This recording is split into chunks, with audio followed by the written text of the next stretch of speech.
Hello, good morning, everyone. Morning, sir. How are you, Abhishek? Fine. Good, sir.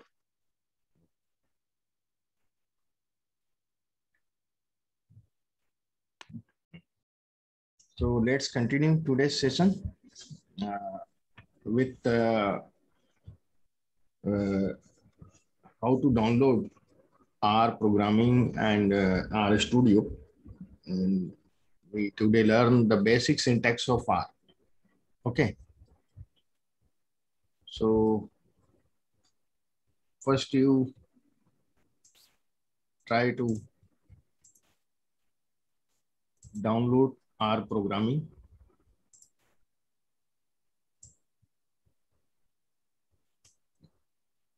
Are you getting my screen? Yes, sir. So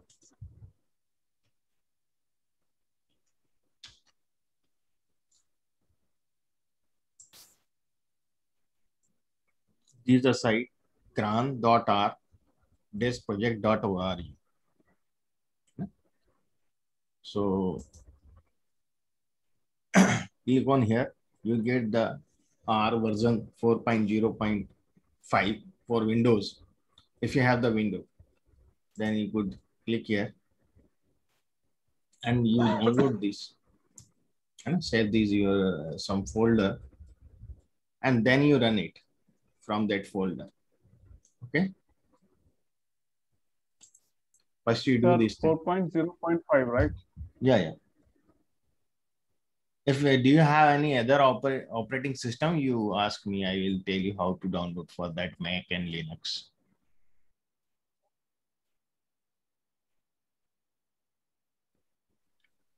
So for my Mac, please suggest. You have Mac? Okay. You just see here on the URL bar. I just delete up to here. Okay. And I will just look at it. For you have the Apple Mac, you Yes, could sir. click here now. Okay, got it? Okay.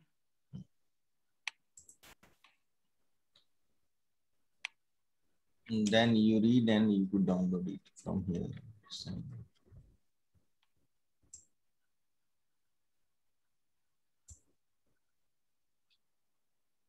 तो इसमें दिखा रहा है download R for the first time.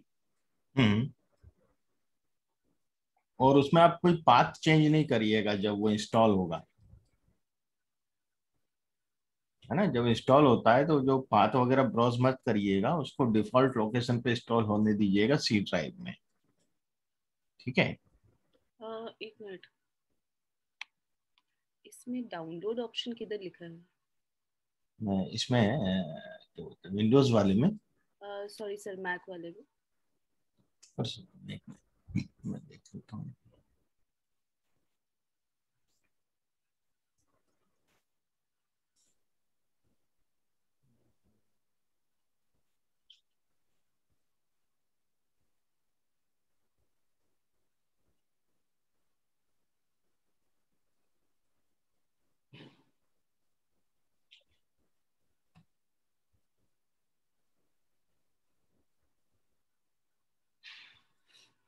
This you could download 3.6.3. Okay. So where is it? Just a second. Let's just see that. You in this way you will download this. PKG file is there. I don't know how it will work. Just a moment.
This is our 4.0.5. Okay, sorry.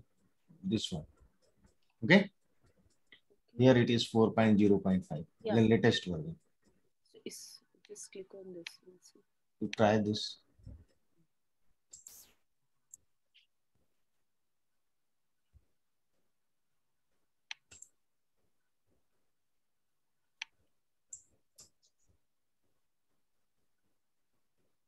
Sir इसको by default वही लेना चाहे save हो रहा है हाँ actually क्या क्या होता है सर उसका जी रीजन है कि लाइब्रेरी इसका एक सेट होता है ना।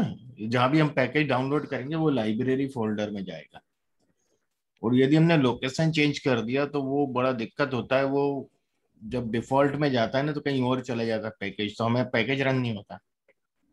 प्रॉब्लम सर इसमें छोटी सी ये है कि सिंस मैं जो भी सिस्टम यूज कर रहा हूँ वो कंपनी का है, हम्म। मेरा पर्सनल करूंगा तो फिर मुझे सारा सेटअप चेंज करना पड़ेगा उसमें अगेन। तो ये सी ड्राइव में जाके सेव हो जाएगा ना तो ये पता नहीं प्रोग्रामिंग। सर वन ड्राइव दिखा रहा है, मतलब इसमें वन ड्राइव में आ रहा है, क्लाउड है शायद, वो क्लाउड में सेव हो रहा नहीं, है ये। आपने कुछ और तो नहीं कर लिया है नहीं कहीं मैंने और से? कुछ नहीं किया सर, नथिंग, वो बाय डिफॉल्ट वहीं जा रहा है।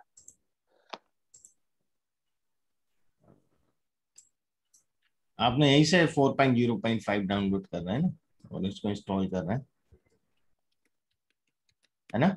सर एक मिनट वापस कर लेता हूँ एक मिनट। हाँ हाँ।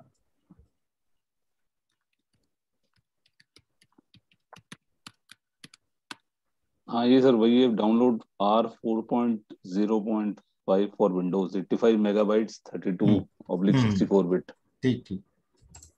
तो जो डिफॉल्ट लोकेशन ये बता रहा है आपका, जी मैं बताता हूँ आपको। जैसे कि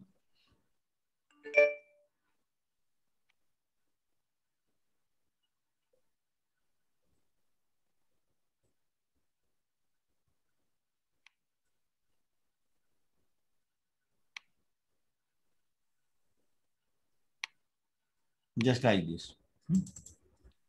When you run this,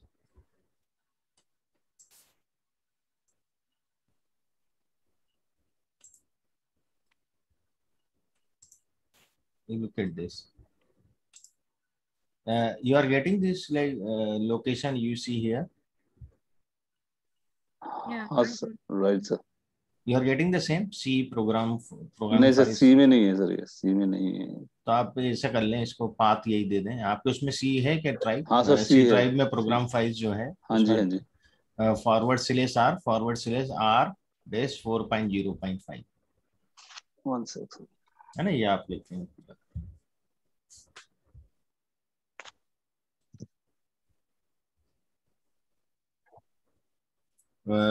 उनने कुछ कॉन्फ़िगर कर रखा होगा आपके सिस्टम में, तो हाँ वहीं सर जा रहा वही है। वही वही हो रहा है सर, हम्म, ये जी मतलब जो कंपनी है उसमें डॉक्यूमेंट्स में और वो ड्राइव बना रखा है अलग से ही, तो हाँ। वो क्लाउड में है सारा सेव ये। अच्छा, हाँ तो वहां ले जा रहा होगा। जी जी जी। तो उसमें- नहीं मिल रहा सर, मेरा हो तो गया इंस्टॉल बट कहाँ हुआ ये नहीं समझ आ रहा। वो आप छोड़िए, ये अभी अपन ने आर प्रोग्रामिंग इंस्टॉल किया है। अभी अपन को आर स्टूडियो इंस्टॉल करना है, इसके बाद फिर मैं बता दूंगा, अच्छा। वो आप आराम से सर्च हो जाएगा, है ना? सर एक वो मिनट, फिर इसमें ये कस्टमाइज और डिफॉल्ट वाला कुछ पूछ रहा है, do you want to customize the startup options? Default ही लीजिएगा। Accept default, okay.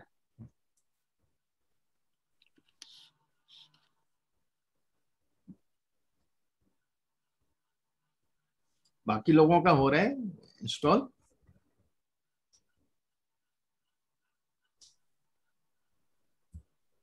I sir हो finished. गया सर। हो गया? चलिए, अभिलाष का कंप्लीट हो गया। रित्या? मेरा सर वो हुआ है इंस्टॉल बट कहाँ हुआ है कांट सी। नहीं वो छोड़िए, कहाँ हुआ वो तो अपन ढूंढ लेंगे। हो गया अदरवाइज। और बाकी लोगों का हो गया?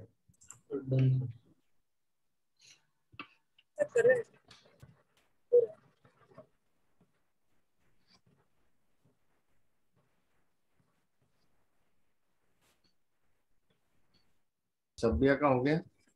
हाँ सर हो गया।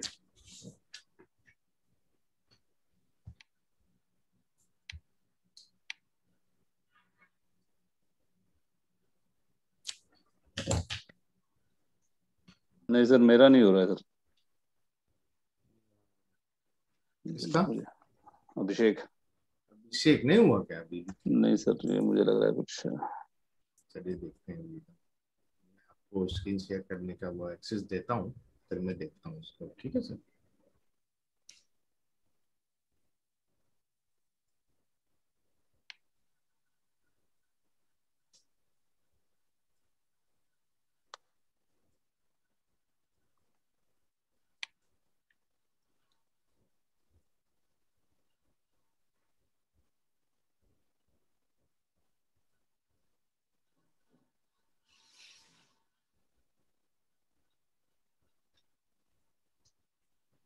प्रेरणा इज नॉट देयर ना टुडे।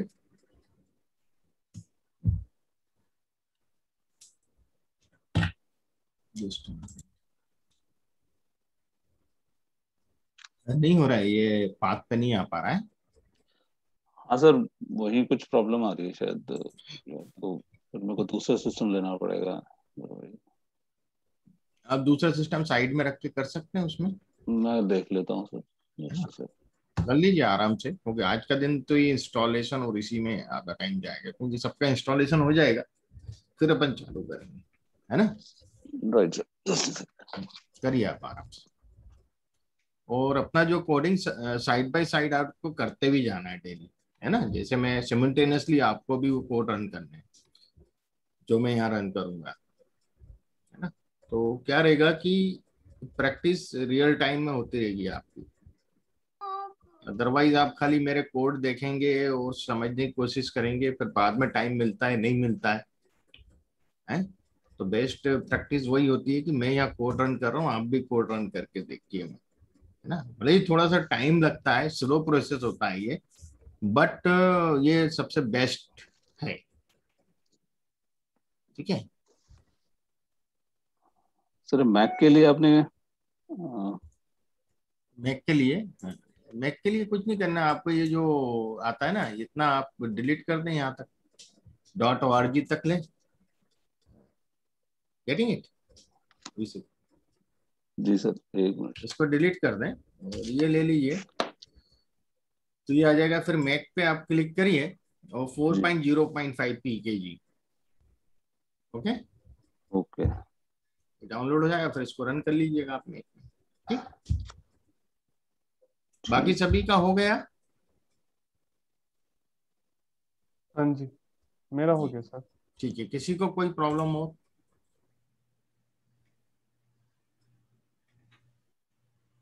संगीता?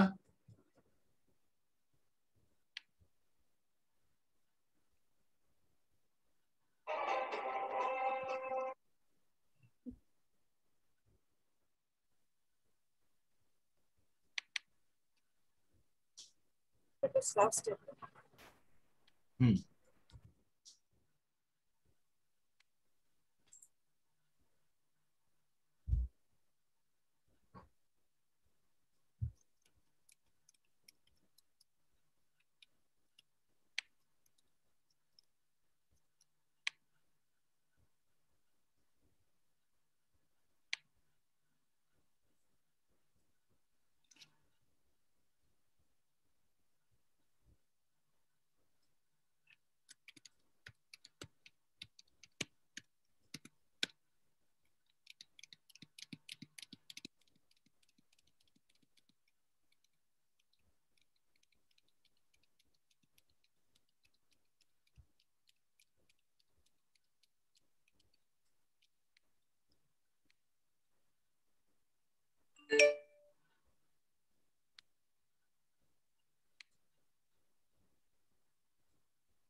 ये हो जाए आपका अभिषेक जी, तो आप बता दीजिएगा, तो फिर अपन आगे का प्रोसेस करेंगे, है ना? हाँ सर, हो गया ये।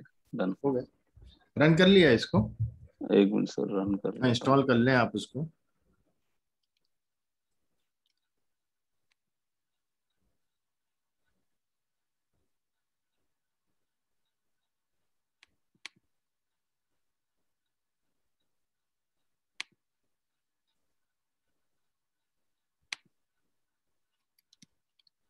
इंस्टॉल कर लिया सर, रन भी कर लिया, कुछ इसमें लैंग्वेज आ रही है। क्या आ रहा है उसमें? एक विंडो खुल गई है sir, R version shake and throw सम।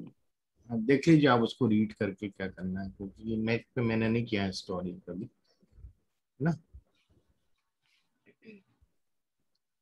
वो एक जगह पे लिखा होगा सम, वो उसी के नीचे ही लेफ्ट हैंड साइड में .pkg करके फाइल होगी अभिषेक, उस पे क्लिक करके उसको इंस्टॉल करना।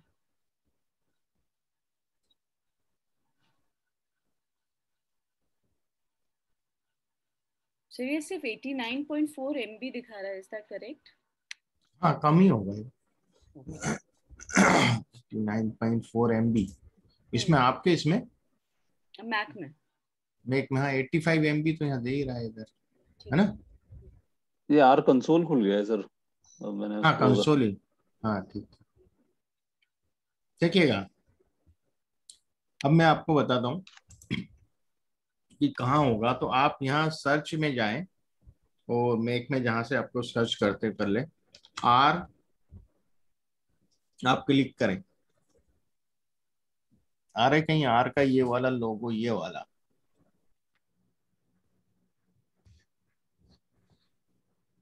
हम्म।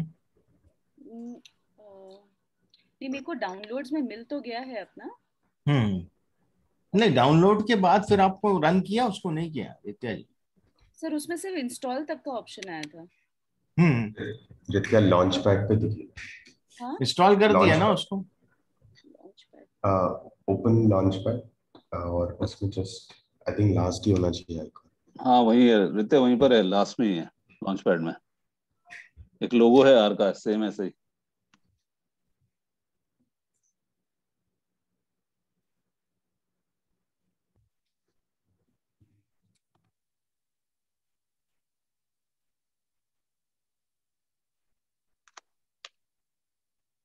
वहां जाके रन करना है क्या इसको? नहीं, मैं आपको खाली बता रहा हूँ, इसको अपन को जरूरत नहीं पड़ती है, ठीक है। यदि मैं देखिएगा अपने यहाँ क्लिक करेंगे, या फिर इसको क्या कर सकते हैं, आप उठा के सीधे अपने ये टास्क बार में इधर ले लीजिएगा नीचे, है ना। क्लियर? तो हैंडी हो जाएगा कभी यूज करना है तो। Is it clear? Okay. Desktop में शॉर्टकट बना सकते हैं ना। हाँ शॉर्टकट बना सकते हैं, या इधर ले सकते हैं आप लोग, लोअर हेडर। आर में जा रहे हैं प्रोग्राम करने में, तो दो ओपन हो गए, RI 386 और एक R 64। हाँ अपना 64 रहेगा बिट का, है ना। दोनों भी होए तो कोई दिक्कत नहीं पड़ेगी, 64 बिट लीजिएगा। क्लियर हो गया यहाँ तक आपको?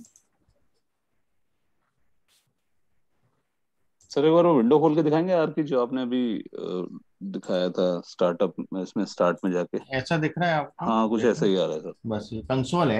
ये हाँ ये क्या है कंसोल है। कि हाँ ये GUI है, ग्राफिकल यूजर इंटरफेस, है ना। देखिए प्रोग्रामिंग लैंग्वेज हम लोग अपने टर्मिनल से भी चला सकते हैं कमांड प्रॉम्प्ट के थ्रू, ठीक है, कोई भी प्रोग्रामिंग लैंग्वेज। फिर हर प्रोग्रामिंग लैंग्वेज अपना GUI देती है, ग्राफिकल यूजर इंटरफेस। तो ये वो है। अब इसमें हम जो लिखते हैं वो हमें यही आउटपुट मिलता है कंसोल पे, है ना। स्क्रिप्ट का फिर दिक्कत रहता है, ये इतना इंटरेक्टिव नहीं होता है। आप स्क्रिप्ट ले सकते हैं यहाँ, ये ये स्क्रिप्ट फाइल बन सकता है। तो आप यहाँ भी लिख सकते हैं डायरेक्ट, पर यहाँ लिखेंगे आउटपुट नहीं मिलेगा। जब ये आप टर्न ऑफ करेंगे तो फिर आपने जो भी लिखा वो सेव नहीं होगा कंसोल पे यदि लिखते हैं। और यदि यही चीज आप स्क्रिप्ट में लिखते हैं तो स्क्रिप्ट में सेव हो जाएगा, ठीक है। देखिएगा मैं बताता हूँ आपको। यहाँ मैं यदि x = 5 लिखता हूँ, है ना, और मैं इसको रन कर दिया, तो ये रन हो गया। x = 5 मेरे ग्लोबल एनवायरनमेंट में है। अब मैं कभी भी x लिख के वो खाली एंटर दबाऊंगा तो मुझे पता चल जाएगा x क्या है। समझ में आ रहा है आपको? Yes, right sir. है ना। ये आप इतना कर। अब मैं स्क्रिप्ट में लिखता हूं y = 7 और इसको एंटर दबाता हूं तो रन नहीं हुआ ये, है ना। इसके लिए मुझे क्या करना पड़ेगा, कंट्रोल एंटर दबाना पड़ेगा। नहीं हो रहा है ये, तो एक सेकेंड, क्योंकि कंसोल पे हम लोग इसको लेते नहीं है कभी।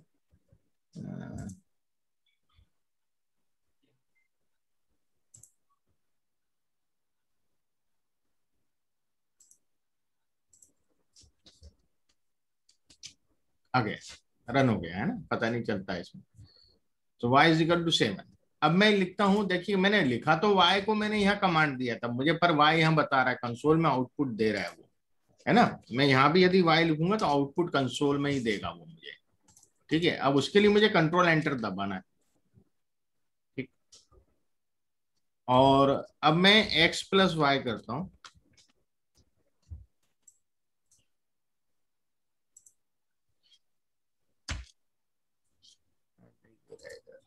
चल रहा है कमांड,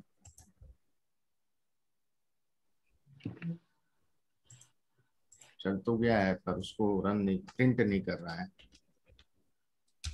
प्रिंट यहाँ करेगा वो, तो मैं यदि प्रिंट कमांड दूं,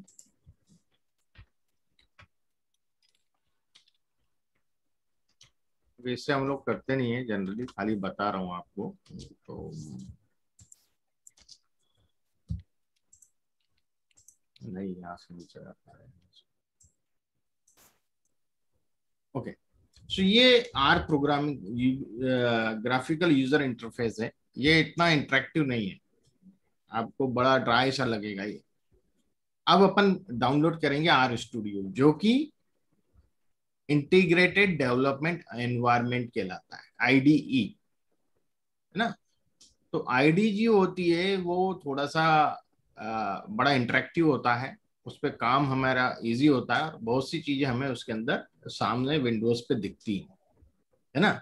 ये जीयूआई से बहुत अलग होता है, बहुत इंटरेक्टिव होता है, ठीक है।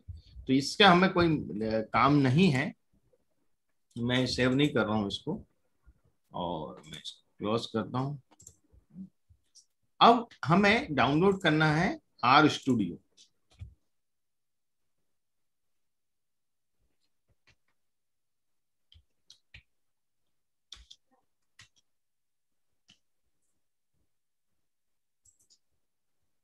सो यह है rstudio.com, ओके।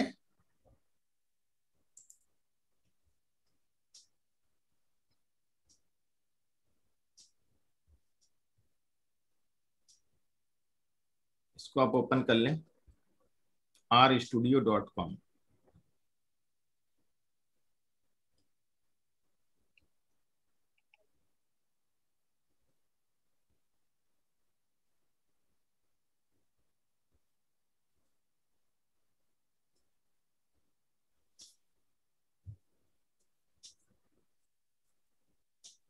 तो 1.4.1106 वही वाला ना?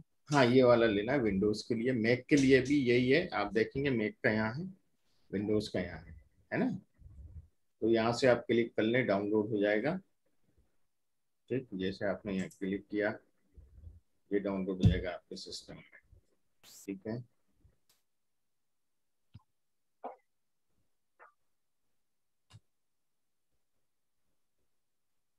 और फिर डाउनलोड करके उसको रन कर लीजिए, और डिफॉल्ट लोकेशन पे जाने दीजिएगा उसको।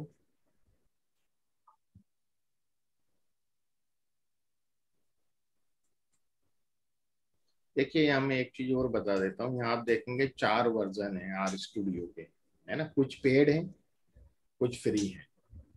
एक आर स्टूडियो डेस्कटॉप है जो हम डाउनलोड होगा हमारे सिस्टम पे, है ना। वो आर स्टूडियो डेस्कटॉप डाउनलोड होगा, ओपन सोर्स लाइसेंस है। इसमें इंटीग्रेटेड टूल्स फॉर आर, है ना, जो आर से रिलेटेड टूल से इंटीग्रेटेड है। प्रायोरिटी सपोर्ट हमें नहीं मिलता है, क्योंकि ये माइक्रोसॉफ्ट कंपनी का प्रोडक्ट है, उसने परचेज कर लिया इसको। हाँ, यदि आप इसको परचेज करते हैं आर का प्रोफेशनल वर्जन, तो आपको प्रायोरिटी सपोर्ट मिलेगा। पर इसका मतलब ये नहीं है कि जो आप आर स्टूडियो फ्री वाले वर्जन में आपके कुछ ऑप्शंस और आर स्टूडियो डेस्कटॉप प्रो के ऑप्शन में कोई अंतर होगा, कुछ अंतर नहीं होगा। खाली प्रायोरिटी सपोर्ट नहीं मिलता है हमें, कम्युनिटी सपोर्ट मिलेगा, है ना। कम्युनिटी सपोर्ट मिलेगा, प्रायोरिटी सपोर्ट नहीं मिलेगा कंपनी से। तो आर स्टूडियो जो है हमारे लोकल सिस्टम पे चलता है, वेब ब्राउजर होता नहीं है ना, वेब ब्राउजर पे नहीं। और ये सब ऑप्शन इसके अंदर नहीं है। आर स्टूडियो प्रोफेशनल ड्राइवर्स जो हैं वो आपको परचेस करने पे मिलते हैं, और connect to R Studio Server Pro remotely वो भी, तो इसकी कोई हमें जरूरत नहीं रहती, हमारे उस पर इफेक्ट नहीं डालता है। अब आप देखेंगे एक और है कि आर स्टूडियो सर्वर, ये यदि आप इंस्टॉल करते हैं जिस भी सिस्टम पे, तो आप कहीं से भी बैठ के वो पूरी जो फाइल्स हैं, स्क्रिप्ट है, आपकी क्लाउड पे रहती है। तो मान लीजिए आपने आर स्टूडियो सर्वर पे काम कर रहे हैं, आपने अपने घर पे काम किया, घर के सिस्टम पे, आप ऑफिस गए, ऑफिस में आपके पास सिस्टम दूसरा है पर फाइल्स तो है नहीं, है ना। तो आप यदि आर स्टूडियो सर्वर वहां इंस्टॉल करके काम करते हैं, तो जो भी क्लाउड पे आपका है वो सब आपको वहां मिल जाएगा, है ना। ये इसका बेनिफिट है आर स्टूडियो सर्वर का, ठीक है। तो भविष्य में चाहें तो आप इसको भी डाउनलोड कर सकते हैं। फिर आता है आर स्टूडियो सर्वर प्रो, ये प्रोफेशनल है, ठीक है। ये कंपनीज वगैरह इसको परचेस करते हैं रियल टाइम डेटा एनालिसिस के लिए, ठीक है, क्योंकि उनको कई जगह से कई लोगों को एक्सेस करना है, same file, script, folder, project, तो वो R Studio Server Pro purchase करते हैं पर ईयर, और it is near about $4,000-5,000, 3,50,000 yearly इसका सब्सक्रिप्शन आता है। और आर स्टूडियो डेस्कटॉप प्रो का सब्सक्रिप्शन जो आता है वो 75,000 के लगभग आता है। तो वो जनरली कौन सी मतलब कंपनीज जो हैं जो बिग डेटा वगैरह पे काम करते हैं वो लोग इसको सर्वर प्रो को, हाँ, जैसे कि और भी इंडस्ट्री करती है, जैसे वीको लेबोरेटरी, जहाँ पे सेप यूज हो रहा था, है ना, पहले सेप यूज होता था, ज्यादातर कंपनी यूज करती थी। अब वो लोग आर स्टूडियो पे, आर पे शिफ्ट कर रहे हैं, स्विच कर रहे हैं, क्योंकि इसके जो हैं रिसोर्स पर्सन मिल जाते हैं आपको जानने वाले, क्योंकि ओपन सोर्स भी है ना ये, तो इसको जानने वाले लोग मिल जाते हैं, पर सेप को जानने वाले लोग नहीं मिलते हैं इतने। तो रिसोर्स पर्सन यदि कोई छोड़ के चला गया, आप मान लीजिए आप नागपुर या इस तरह की कोई सिटी में है जहां उस तरह के रिसोर्स पर्सन नहीं है, तो मुश्किल हो जाता है और हाई पे लेना पड़ता है। क्लियर। आर के लिए आपके पास सप्लाई ज्यादा है, कोई प्रॉब्लम नहीं है। Is it clear? एक मैसेज फ्लैश कर रहा है, ये enable automated crash reporting R Studio, इसको यस करना है, नो करना है सर? उसमें दोनों ऑप्शन आ रहा है। हाँ सर, दोनों आ रहे हैं। सभी केस में हो रहा है। मैक में तो हो रहा है, मैक में तो हो रहा है सर। मैंने यस कर दिया भैया। यस कर दो, देख लो। हाँ हाँ, मेरा कुछ सॉफ्टवेयर इंस्टॉल हो रहा है। हाँ कर दो, यस कर दो। रिते आपका हो गया या अभी रनिंग है? इंस्टॉलिंग सॉफ्टवेयर चल रहा है, कुछ 8 मिनट रिमेनिंग है। अच्छा, मेरा ओके। बाकी विंडोज वालों का हो गया क्या? हो गया सर। ओके सर सैप वगैरह तो ईआरपी सिस्टम है ना, तो ये R is also a kind of ERP system? नहीं, हाँ, आर सर्वर पे एनालिसिस जो करते हैं ना ये लोग, तो अब क्या, सेप जो है ईआरपी सिस्टम तो है, साथ में एनालिसिस भी देता है थोड़ा बहुत, पर वो डिस्क्रिप्टिव एनालिसिस देता है खाली, है ना। हाँ। तो ये लोग क्या करते हैं, खुद का यदि ईआरपी सिस्टम बना लिया, सीआरएम बना लिया इन्होंने, तो फिर ये आर स्टूडियो पे स्विच कर जाते हैं, क्योंकि सेप भी बहुत महंगा पड़ता है ना। तो ये अपना खुद का ईआरपी डेवलप करवा लेते हैं, उतने प्राइस जितना साल भर का ये लोग सेप का दे रहे हैं लाइसेंसिंग फी, लगभग उतने में, और उससे थोड़ा बहुत मिला के कस्टमाइज बन जाता है इनका अपने हिसाब से, है ना। वो कहाँ और आर पे बनता है? नहीं, वो तो उस पे सॉफ्टवेयर भी है, जो भी रहता है सॉफ्टवेयर लैंग्वेज पे, जावा और जो भी इनके होते हैं उस पे बनाते हैं कंपनी, और उनको दे देती है उनके हिसाब से कस्टमाइज, है ना। तो अब उनकी सेप पे डिपेंडेंसी खत्म हो गई, उनका खुद का प्रोडक्ट हो गया और लाइफ टाइम हो गया। Is it clear? अच्छा, मतलब और फिर आर को वो इंटीग्रेट कर लेते हैं उधर, है ना, सेप से भी इंटीग्रेटेड हो जाता है ये। तो इंटीग्रेट करके वहां से इंफॉर्मेशन लेकर के उसको रियल टाइम एनालिसिस कर सकते हैं आर स्टूडियो सर्वर प्रो के थ्रू। और क्या होता है कि फिर ये इसके यदि अपना कस्टमाइज है तो हम कुछ अपने विजुअलाइजेशन आर की कोडिंग से जो विजुअलाइजेशन वो भी अपने डैशबोर्ड पे शो कर सकते हैं। Is it clear? बट ये सर ये बहुत ज्यादा ब्रीच ऑफ अग्रीमेंट टाइप्स नहीं है क्या? उसमें तो सैप में तो रिन्यूअल लाइसेंस फी लगती है एवरी ईयर बेसिस, तो अगर हम एक साल लेके उनका सारा सिस्टम कॉपी कर ले तो ये वो नहीं है? नहीं, कॉपी थोड़ी कर रहे हैं। तो अपन रिक्रिएट कर रहे हैं ना अपना जावास्क्रिप्ट में। नहीं नहीं, वो कंपनी बना के देती है, दूसरी कंपनी बना के देती है, हम उनसे बनवा रहे हैं ना। जो भी है, कई कंपनी ईआरपी बेचती है। मेरी कंपनी टेक्लिन जो है, जहां मैं कंसल्टेंट हूँ, वो ईआरपी प्रोग्राम बेचती है वर्ल्ड वाइड, बना के कस्टमाइज। तो समझे ऐसा आप? तो उनका उनका मैं आपको बताता हूँ, देखिए। ये out of curiosity sir, we can take this offline also, हैं? मतलब I don't want to waste everybody's time on this one. नहीं, जब तक डाउनलोड हो रहा है, ये देखिएगा, ये कंपनी यहाँ में कंसल्टेंट है। हम लोग अभी इसमें एक मशीन लर्निंग मॉडल बना रहे हैं प्रेडिक्टिव सेल्स और इन सबको प्रेडिक्ट करने के लिए। तो ये ईआरपीज वगैरह सेल करते हैं, है ना। तो ये सेल्स फोर्स वगैरह इसमें कैसे शो कर रहा है? नहीं, ये लोग उस पर भी काम करते हैं ना, सेल्स फोर्स वगैरह पे।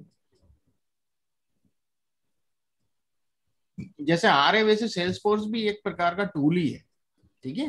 वो भी ईआरपी सॉल्यूशन प्रोवाइड करता है? ईआरपी सॉल्यूशन प्रोवाइड CRM करता वगैरह। है, वो भी इंटीग्रेट हो जाता है ना चीजों से।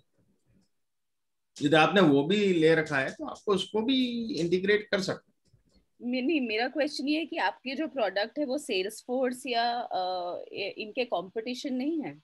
हाँ, कंपटीशन है ना इस कंपनी के प्रोडक्ट, अच्छा, ओके। कंपटीशन है। Sir, I am also getting the error, sir. Error आ रहा है उसमें कुछ? No, the program can't start because API MS Win2 is missing from your computer. Try reinstalling the program to fix this problem. तो देख लीजिए आप उसमें क्या ऑप्शन दे रहे हैं उसको वो करके। और ये आप चाहें तो इंटरनेट पे how to install the R Studio in Mac आप टाइप करके। तो मेरा तो विंडो है सर। विंडोज है, विंडोज में दिक्कत दे रहे हैं। हाँ, काम करें, आप उसको यहाँ से डाउनलोड कर लें, ये वाला है ना, इस लिंक से कर लें। ये जो लिखा है ना आर स्टूडियो डेस्कटॉप फ्री, यहाँ से आप करके देख लें और यहाँ फिर क्लिक करना है आपको, ठीक है। ओके, आप इधर से करके देख लें, फिर आप देख लें। बाकी लोगों का हुआ? हो गया सर। हो गया। हो गया सर। ये जो विंडो दिखा रहा है उसमें कंसोल, टर्मिनल और जॉब्स, ये 3 चीजें दिखा रहा है इसमें आर स्टूडियो में। ये सही है, ये वाला?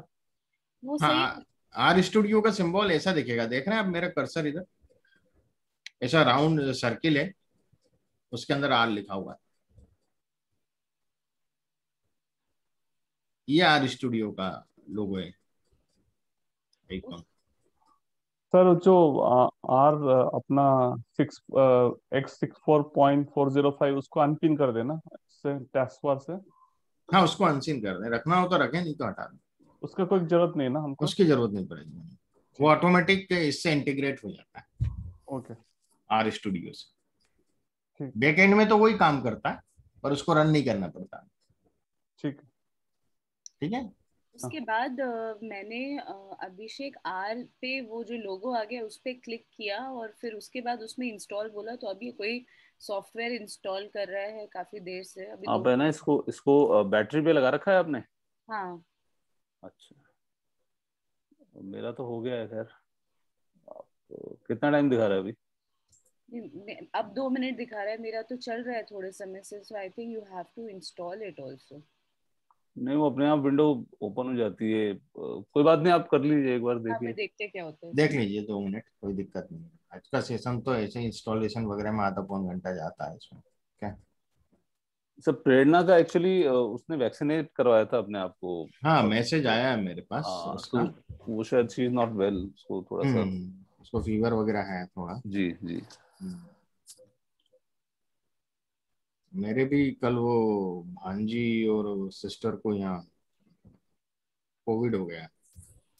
वो कल मैं उसी में बिजी रहा दिन भर, उनका चेकअप करवाना, ये वो टेस्ट वेस्ट करवाना। तो अभी इंदौर में आरटीपीसीआर हो रहा है क्या सर? हम्म। आरटीपीसीआर हाँ वो, वो करवाया पूरा, आरटीपीसीआर और एक और होता है ना कोई सा। तो वो आरटीपीसीआर में आ रहा है क्या रिजल्ट? नहीं, आज मिलेगा रिजल्ट, आज मिलेगा। ओके। उसको फीवर था भांजी को, बेचारी के 103 101 तो चढ़ रहा है उतर रहा है फीवर। डॉक्टर से कंसल्ट किया तो उसने कहा कि फीवर के लिए तो दे दिया थोड़ा सा एक गोली, पर कहला बाकी डोज में कल रिजल्ट के बाद चालू करूंगा, रिपोर्ट आने के बाद। हाँ, वो नेगेटिव भी आएगा सर तो फिर आप लोग को फिर भी एक्शन लेना पड़ेगा, बिकॉज आजकल बहुत सारी रिपोर्ट्स नेगेटिव आ रही है। हाँ हाँ, नहीं, वो तो उस हिसाब से फिर क्या थोड़ा सा वो डोज वगैरह जो है। हम्म। नहीं, वो फिर ब्लड टेस्ट बताएगा, फिर उसके बाद पैथोलॉजी में जाएंगे। नहीं, दोनों पैथोलॉजी लेके भेजा मैंने उसको, अच्छा। दोनों करवा दिए, दोनों करवा ओके। दोनों, मैंने कहा दोनों करवा,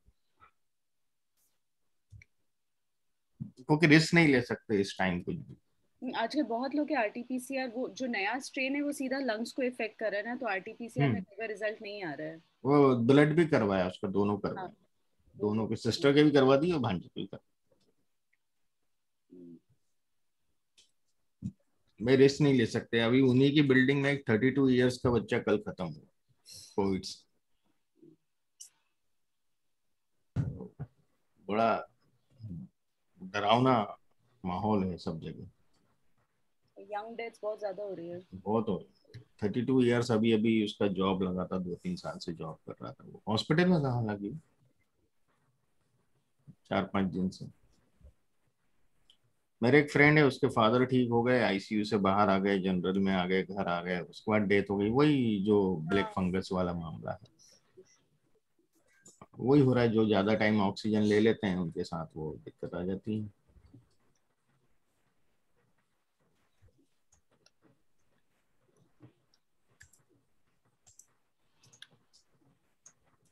तो सबका इसमें हो गया कि नहीं? विद्या हुआ क्या? हो गया, मेरा सॉफ्टवेयर भी कुछ इंस्टॉल हो गया है। हो गया है, चलिए हाँ। देखिए अब मैं बताऊं। आपको खाली सर्च पे जा करके वही आर आप लिखेंगे, आर स्टूडियो का ये आएगा, सर्किल वाला दिख रहा है आपको। और इसको आप कहीं पिन कर लीजिए या आप इसका शॉर्टकट बना लीजिए, ठीक है।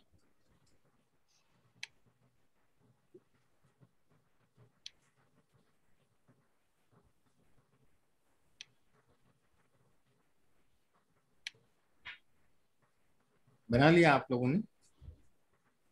Yes sir. ये सर।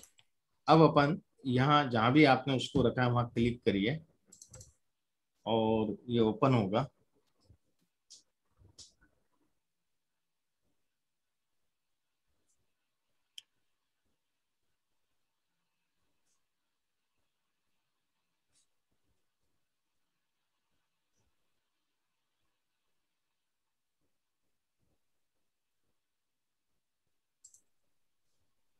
ये ओपन हो गया है। अब मैं आपको बताऊं, पहले मैं सब हटा देता हूँ।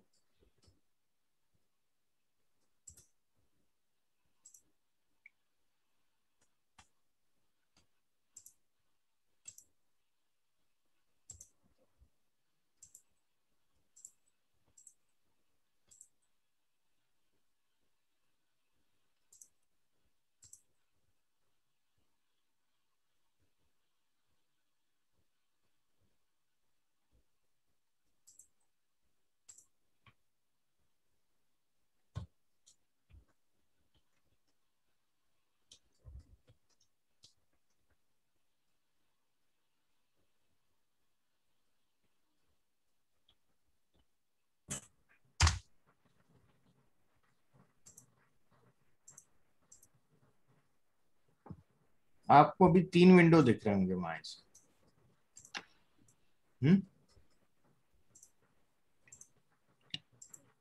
दिख रहे होंगे आपको 3 विंडो। क्या दिख रहा है आपके इसमें ओपन कर रहे हैं तो? ऐसे ही दिख रहा है। ऐसे दिख रहा है 3 विंडो। पहला जो विंडो है वो कंसोल विंडो है, जहां आपका आर का वर्जन लिखा हुआ है प्रोग्रामिंग लैंग्वेज का 4.0.5 ना, और इस वर्जन को ये लोग ने नाम दिया सेकंड थ्रो। और ये पूरा नेचुरल लैंग्वेज सपोर्ट करता है, but running in English local पे चलेगा, है ना। हिंदी या दूसरी चाइनीज लैंग्वेज पे नहीं कर सकते काम। एनएलपी जो चलाते हैं ना, चैटबॉट वगैरह बनाते हैं, सेंटीमेंट एनालिसिस करते हैं, वो भी ये करता है, इन्होंने बताया है। सर मुझे फिर से वही एरर आ रही है। हाँ, आपका विंडोज है? हाँ एक सेकेंड। या तो रिबूट कर लीजिए आप संगीता। boot करूँ, उसके बाद वापस ओपन करूँ या फिर से इंस्टॉल करूँ? क्या एरर क्या दे रहा है? आप चैट बॉक्स में लिखेंगे वो एरर।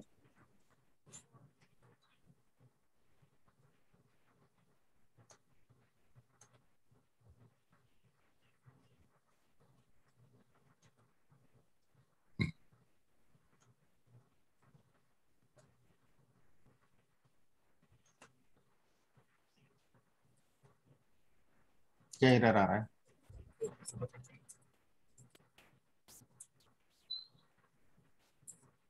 Programme can't start.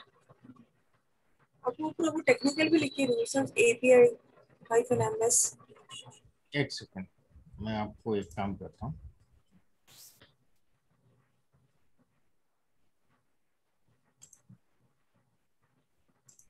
मैं आपको स्क्रीन शेयर करने का मैंने आपको ऑप्शन दिया है, आप स्क्रीन शेयर करिए अपना।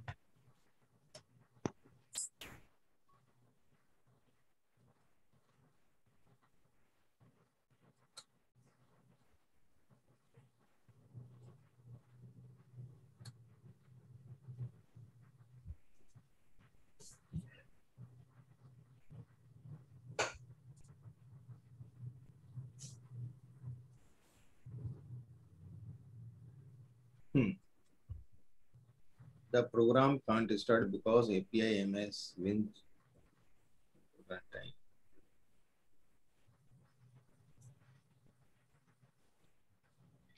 तो यही सेम मेरे पास भी आ रहा था जब मैं वो दूसरे वाले सिस्टम इंस्टॉल कर रहा था इसको।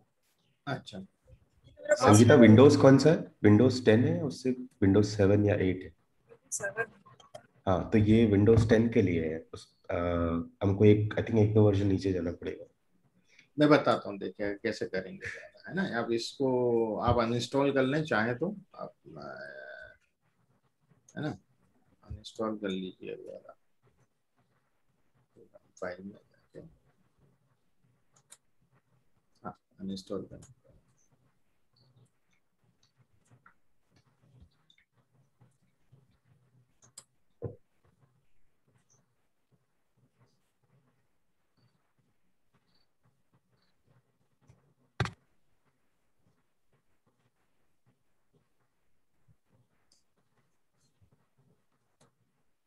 इस पेज को आप स्क्रॉल करिए, जो आर वाला पेज है थोड़ा सा नीचे, नहीं ऊपर ले जाए, और ले जाइए, और ले जाइए। कंटेनिंग कोड डाउनलोडेड लिखा है, ऊपर ले आइए वापस। जस्ट मिनट में आपको, 1 मिनट।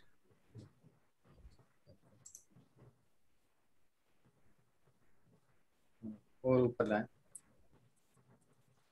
तो एक ऑप्शन आता है उसमें, जो लोअर वर्जन के लिए हम यूज करते हैं, और लिया है, ऊपर आएगा, और ऊपर आएगा वो अलग से। ये लिखिएगा, देखिएगा आपका कहीं 32 बिट्स तो नहीं है, older version of R studio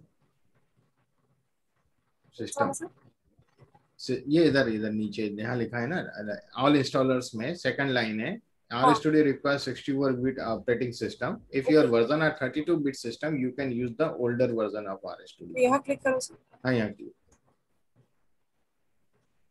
आ रहा है कोई? ठीक है, यहाँ आप देखिएगा कहीं डाउनलोड का ऑप्शन होगा।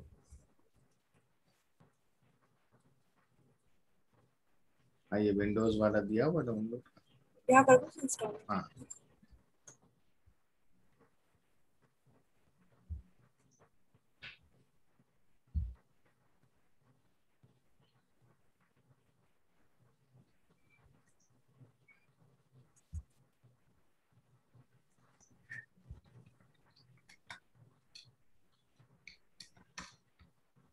सर इस सिस्टम एक ही रखना होगा इसके लिए, मतलब जहां पर डाउनलोड किया है उसी पे आगे काम करना है, या उसी एक ही सिस्टम पे करिए आप, ज्यादा बेहतर है ना। आप अलग अलग सिस्टम पे भी रख सकते हैं। आप सर्वर ले लें, सर्वर वाला डाउनलोड कर लें फ्री वाला, तो आप किसी भी सिस्टम से रन कर सकते हैं, है ना।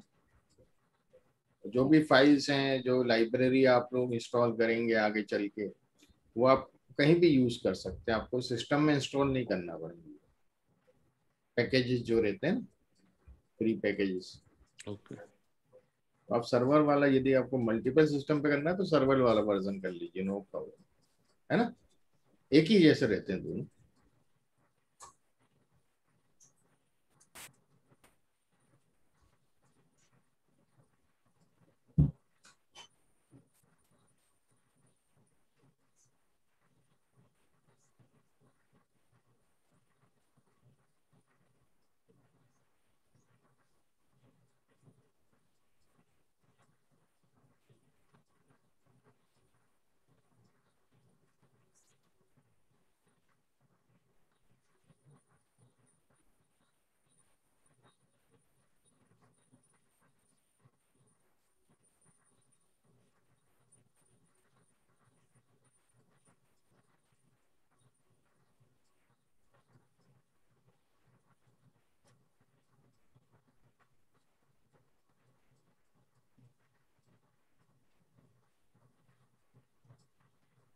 तो यहाँ गुजरात में तो वैक्सीनेशन बंद कर दिया है 2 दिन के लिए। गुजरात में वैक्सीनेशन बंद कर दिया है, तो वहाँ डोज नहीं है, या उन्होंने जानबूझ के कहा वो कुछ? स्टॉक नहीं है सर। हाँ, स्टॉक नहीं है। दिक्कत है क्या गवर्नमेंट का, या मोदी गवर्नमेंट का, ये इनका प्री प्लान कुछ नहीं होता है, बस घोषणाएं कर देते हैं पहले से ही, बस मन में आया, जैसे बच्चे नहीं होते कुछ भी उठा के करने लगे, अपन को डांटना पड़ता है। प्री कोई प्री प्लानिंग नहीं होना, जितने भी काम किए विदाउट प्री प्लानिंग किए। तो वो ऐप इतना थर्ड क्लास है, उसमें उतना ही नहीं है। अरे जैसे देते हैं एक और आप को मालूम है, आरोग्य एक ऐप निकाला तो उन्होंने, किसी काम का नहीं सारा, और सबको कंपलसरी क्या था, इंस्टॉल करना है। याद है आपको, कुछ ऐसा ऐप निकाला था सब कुछ सब वो बाद? अमिताभ बच्चन का आया था उसमें हाँ। प्रमोशन के लिए, वो तो खुद को हो रखा था, उनको पता नहीं चला कि उसके आसपास कोविड वाले हैं। अरे वो तो उस टाइम मीडिया का बहुत उड़ाया था उस टाइम, क्या मीडिया, और अमिताभ का ही बता रहा था, तो ऐसा मीडिया का उन्होंने, पब्लिक ने सोशल मीडिया पे उड़ाया कि मीडिया ने अमिताभ की न्यूज ही देना बंद कर दी। आरोग्य आरोग्य सेतु बोल रहे हैं ना? आरोग्य हाँ, सेतु, आरोग्य हाँ सेतु। आरोग्य सेतु, क्या यूज था उसका बताया? पता कोई नहीं। मतलब नहीं था, मोबाइल की मेमोरी खा रहा था और कुछ नहीं था। और कुछ नहीं था। हाँ, नेक्स्ट करें, नेक्स्ट स्टोर।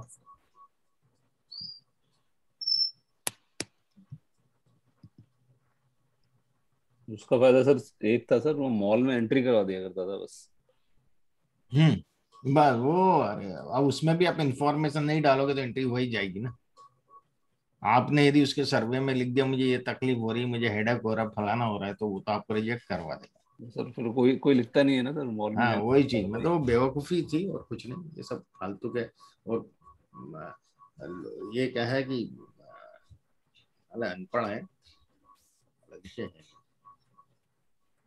मोदी जी वगैरह सब, कहाँ से डिग्री। वैक्सीनेशन में पूरा जुगाड़ से हो रहा है ना 18+ वालों का, ऐसे तो। हाँ, मेरे बेटे के लिए भी बोला था उन्होंने, करवा लो बॉम्बे हॉस्पिटल वालों ने। सर मेरे जितने भी रिलेटिव्स हैं वो सब जुगाड़ से ही किए हैं सर एमपी में। हाँ, वो क्या है, ऐप वो क्या करते हैं कि वैसे तो भर नहीं सकते थे उस टाइम, 18+ का मना था, खाली 45+ था।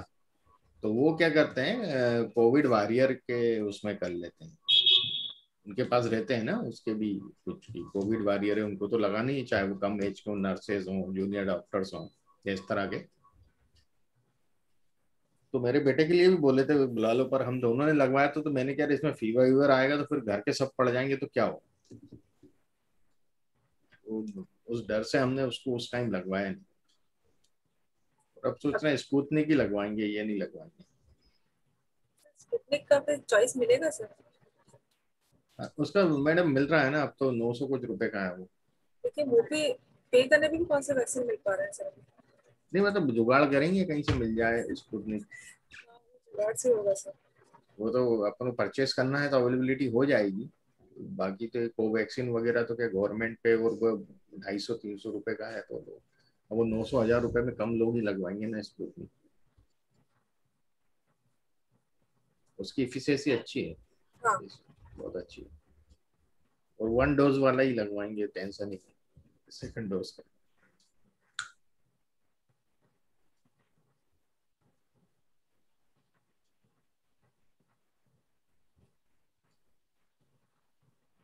अब ये भी वैक्सीन लगा है, अपन को क्या मालूम पानी लगा दिया कुछ, तो हाँ ये भी बहुत चल रहा है कि वैक्सीन के नाम पे कुछ भी लगा रहे हैं। कुछ भी लगा रहे हैं, इतनी वैक्सीन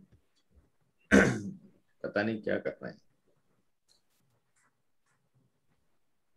मुझे लगता है मुझे तो पानी लगाया, मुझे कोई तकलीफ नहीं हुई। मेरी वाइफ को फीवर आ गया था सब। सर कोविशील्ड में बोलते हैं प्रॉब्लम नहीं आती है, कुछ भी पता नहीं चलता है, क्योंकि मेरे पेरेंट्स ने भी लगाया, उनको भी कुछ पता चला नहीं। कोविशील्ड लगाया, कोविशील्ड ना, मुझे भी वही लगा सर। कोवैक्सीन में थोड़ा पेन रहता है हाथ में, ऐसा कुछ है। देखिए अब हो रहा है क्या चालू संगीता? आर स्टूडियो, हाँ आर स्टूडियो। तो ये फाइल अपन को इंस्टॉल करना पड़ेगी, API MS Win। तो इसको कॉपी करके इतना API से लेकर के यहाँ तक DLL तक, या आप सर्च ब्राउजर पे करें, गूगल पे। कॉपी तो हो नहीं हो रहा है तो इसको न कहीं नोट कर लें, api.ms.win.control.runtime। सर मुझे लगता है वर्जन 1.1 करना पड़ेगा। 1.2 और 1.3 दोनों ही 64 बिट के लिए। अच्छा अच्छा। संगीता नीचे थोड़ा सा नीचे देखना, 1.1 का एक वर्जन है, जस्ट ओके कर दो इसको, स्क्रॉल डाउन करना, इसको स्क्रॉल डाउन करना। नहीं वो एक फाइल कोई सी इनकी इसमें मिसिंग आ रही है। हाँ ये 1.1.463, नहीं और नीचे, और नीचे। हाँ ये वाला इंस्टॉल करो, ये हो जाए। इसको इंस्टॉल करना पड़ेगा। हाँ क्योंकि ये compatible with 32 bit of version.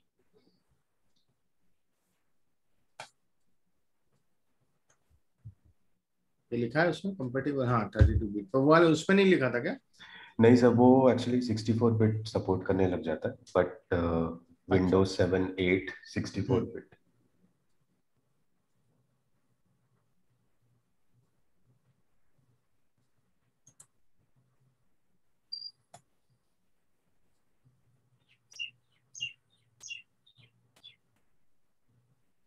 ये पहला दिन तो ऐसे ही जाता है इंस्टॉलेशन में क्या, पर एक बार इंस्टॉल हो जाता है फिर दिक्कत नहीं। क्या सबके जो सिस्टम होते हैं ना, कॉन्फ़िगरेशन अलग अलग होते हैं, कई लोगों के पुराने सिस्टम है, किसी के नए सिस्टम है। नए में तो कोई दिक्कत आती नहीं इतना, पर ओल्ड वर्जन है, ऑपरेटिंग सिस्टम पुराना है, या अपने सिस्टम का रैम वगैरह कम ज्यादा है, तो उस हिसाब से थोड़ा सा टाइम लग जाता है। नहीं तो तब ओल्ड वर्जन में इसका स्पीड में प्रॉब्लम तो नहीं आएगी? नहीं बाकी कोई प्रॉब्लम नहीं आती, बाकी कोई प्रॉब्लम।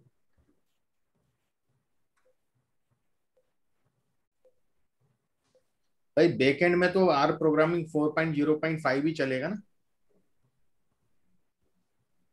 ये तो आपका क्या है कि जैसे एक रेस्टोरेंट होता है, किचन होता है रेस्टोरेंट में, तो किचन जो है आर प्रोग्रामिंग है ना। ये तो सिटिंग एरिया है ना रेस्टोरेंट का, आर जो स्टूडियो है।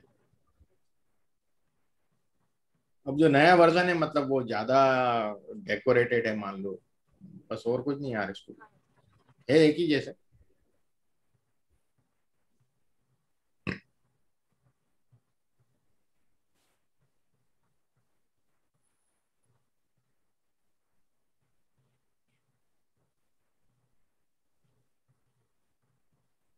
केसेस तो कम हो रहे हैं, कंफर्म केसेस बता रहे हैं कम हो रहे हैं, पर वो गांव का आंकड़ा नहीं है अपने पास कोविड का।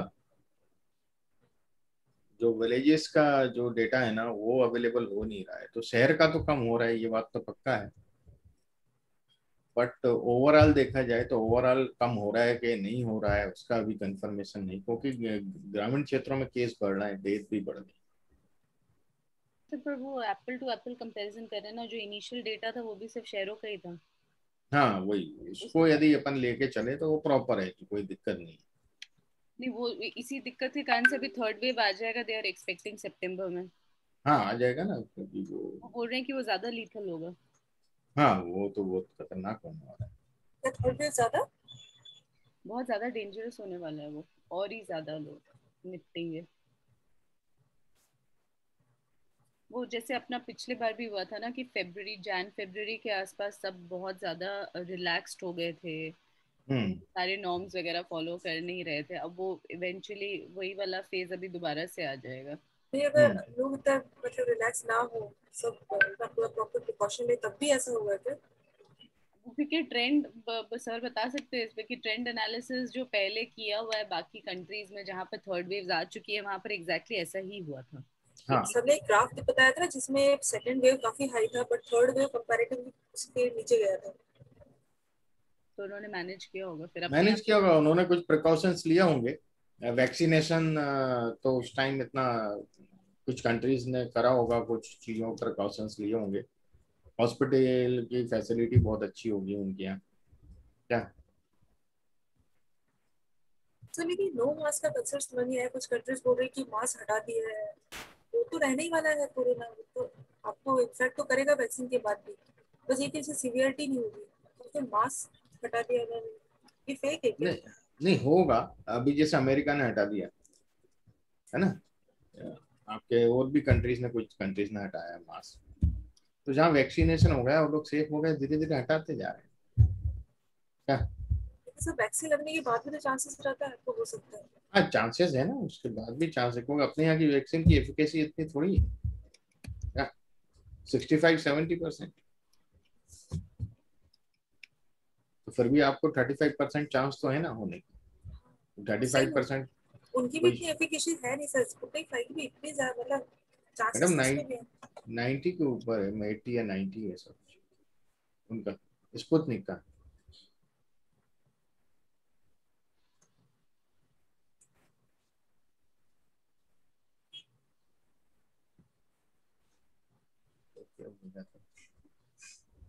यस, ये हो गया ना। हाँ, ठीक। finally। तो चलिए, आपको बधाई हो, मिठाई पहुंचवा दीजिएगा। मिठाई सब जगह पास दीजिएगा तो। शुगर फ्री वाली भेजना। शुगर फ्री वाली अच्छा, ऑन भेजना डिमांड है, ओके, नो प्रॉब्लम। अब स्टॉप शेयर कर दो सर। है। चलिए अब चालू हो गया है, अब मैं शेयर करता हूँ स्क्रीन अपनी। आज अपन बेसिक समझेंगे, कमांड वगैरह पे नहीं जाएंगे अपन। क्या क्या विंडोज हैं, क्या क्या इनकी यूटिलिटी है, ये सब देखेंगे। देखिएगा इसमें अपना जो बैकग्राउंड है, वाइट बैकग्राउंड। इंटरप्ट कर रहा हूँ, जो पहले जो आपने नॉर्मल आर था उसका कोई सिग्निफिकेंस नहीं है, जो पहले वाला हमने इंस्टॉल किया था आर। आर प्रोग्रामिंग वो इससे इंटीग्रेट हो जाता है, बैकएंड पे काम तो वही होगा। अच्छा, मतलब दोनों रखनी ऑटोमेटिक, जरूरी है। हाँ उसको रन नहीं करना है हमें हमेशा, हमें खाली आर स्टूडियो रन करना है। ओके, ठीक है, ऑटोमेटिक बैकएंड पे वो इंटीग्रेटेड है, काम वही कर रहा है। ठीक, तो सबसे पहले मैं इसकी थीम वगैरह बताता हूँ क्या क्या होती है। तो आप टूल्स पे जाएंगे, है ना, और ग्लोबल ऑप्शंस पे जाएंगे। ये एक तो विंडो पॉपअप होगा, है ना, देखें, और इस पे हम लोग की तरह से हाँ करते जाइए ना आप लोग साथ में, वही बेटर रहेगा। अपीयरेंस पे जाएंगे। Sir can you repeat that please, पहले हाँ कहाँ जाए? पहले टूल्स पे सबसे नीचे ग्लोबल ऑप्शन है, देख रहा है, उसको क्लिक करेंगे, विंडो पॉपअप होगा। उसको ओके करना है कि अप्लाई करना है? किसको, नहीं अभी कुछ नहीं कर रहे अपन, खाली विंडो पॉपअप हो गया ना, यहाँ तक इतना हुआ। हाँ, ये अपीयरेंस पे क्लिक करें, हो गया, इस तरह से आ रहा है। तो आप इसमें अपने हिसाब से थीम डिसाइड कर सकते हैं, classic, modern and sky. Default में मॉडर्न दिया होगा, स्काई ले लेंगे, स्काई थीम आ जाएगी। ठीक है, और जूम 100% रखना है, या फॉन्ट जो आप चाह रहे हैं इधर वो अपने हिसाब से ले सकते हैं। ठीक है, आप चाहे न्यू कैरियर ले लें, है ना, फॉन्ट साइज आप अपने हिसाब से चेंज कर सकते हैं। फिर आप थीम भी जो देखिएगा, एम्बियंस हैं, कोज हैं, एडिटर थीम आप अपने हिसाब से सिलेक्ट कर सकते हैं, आप जो चाहें। ठीक है, जो थीम आपको अच्छी लगे वो आप ले सकते हैं। बहुत सारी थीम है। क्लियर, और इसको अप्लाई कर सकते हैं, ओके कर सकते हैं। देखिए हो गई चेंज, चेंज हो गई थीम।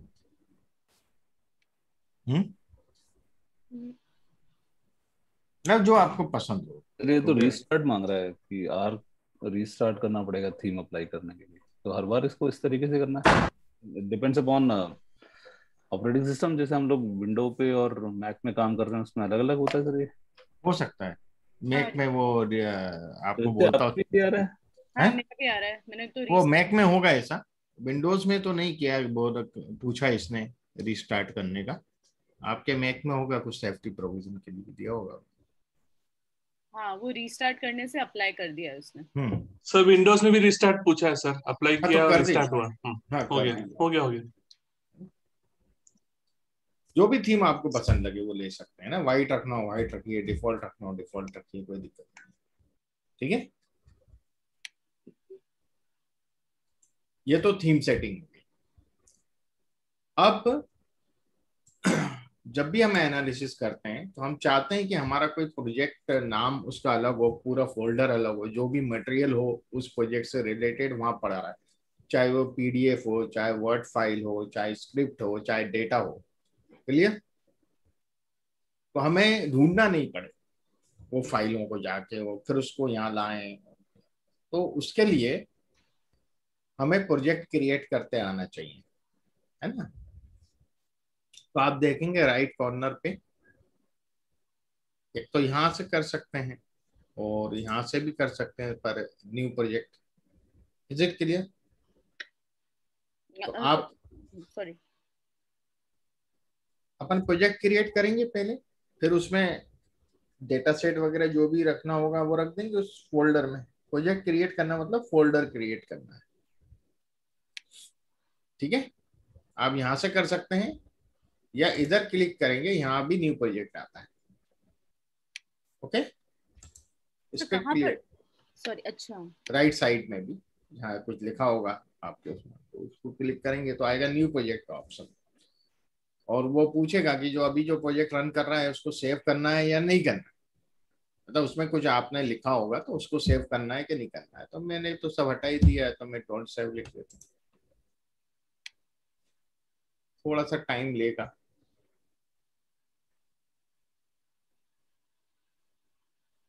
एक पॉपअप विंडो क्रिएट होगा इस तरीके से।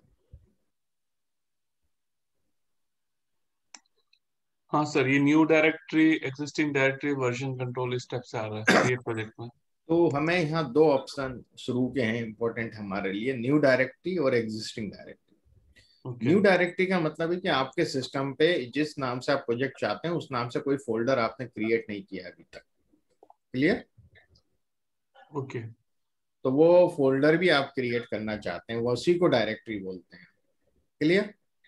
एग्जिस्टिंग डायरेक्टरी का मतलब आपके पास फोल्डर तो है, उस फोल्डर को आप एज ए प्रोजेक्ट यूज करना चाहते हैं, वो एग्जिस्टिंग डायरेक्टरी कहलाएगा। इज इट क्लियर हुआ बात? आप लोगों को समझ में आई? हाँ हाँ हाँ। तो मैं न्यू डायरेक्टरी पे जाता हूँ। पहले अपन एक फोल्डर भी क्रिएट करेंगे, वही फोल्डर एज ए प्रोजेक्ट हमारा यूज होगा। तो आप यहाँ पे सबसे ऊपर आप देखेंगे कि न्यू प्रोजेक्ट ही लिखा हुआ है, इसी पे क्लिक करना है। ठीक है जी सर। फिर ये पूछेगा क्या फोल्डर का नाम क्या रखना है आपको, प्रोजेक्ट का नाम क्या रखना है। जो फोल्डर का नाम यानी प्रोजेक्ट का नाम। जैसे कंफ्यूज मत होइए, ये जगह फोल्डर और प्रोजेक्ट में ज्यादा कंफ्यूजन नहीं है। तो मान लीजिए मैं नाम रख रहा हूं इसका,